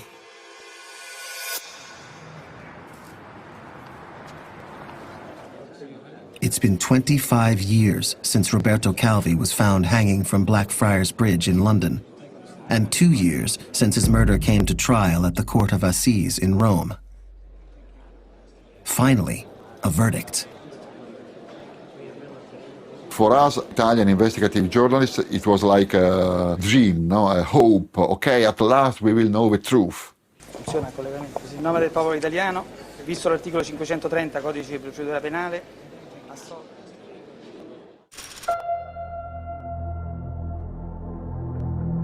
One of the things I remember about the acquittal was seeing Ernesto Diottalevi, one of the defendants, punching the air in delight and celebration. The presiding judge dismisses the case due to lack of evidence. These judges in 2 or 3 months' time will issue a long statement, and it may even be at that stage that they'd say there's doubt over whether he was murdered or not, in which case we really are right back to square one. When I learned the result of the trial, I was disappointed because, you can't be serious. I mean, it's impossible. I thought, but nobody pay a price in this country. It's a scandal. Ordina la restituzione agli eredi di Roberto Calvi del denaro, degli orologi, della fede nuziale, dei gemelli in sequestro.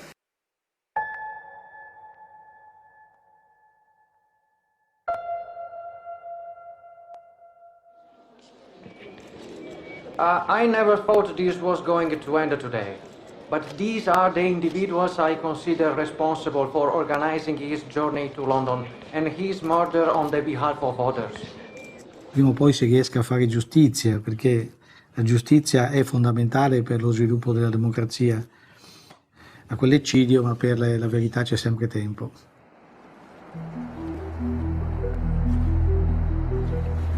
It's obvious that such a public murder was meant to send a message, and I think the message was that if you share the secrets of the Italian institutions which are part of Italian society, including the Vatican, including the Mafia, and including P2, you don't threaten to reveal them. The Calvi affair is a brilliant microcosm of the Cold War. It's a crime of power. There's this red thread that runs through this history of skullduggery. A lot of the mysterious criminal or terrorist events that have influenced Italian history since the war are in there. The same individuals or the same organizations keep cropping up. Calvi is doing financial operations in which millions of dollars are passing through the hands of these various people, possibly even to the Bologna bombers. And the very spectacular end that he meets is extraordinary, shocking and theatrical. And the whole point of these crimes of power is that they are conducted by people who enjoy impunity, and the truth will never come out about it.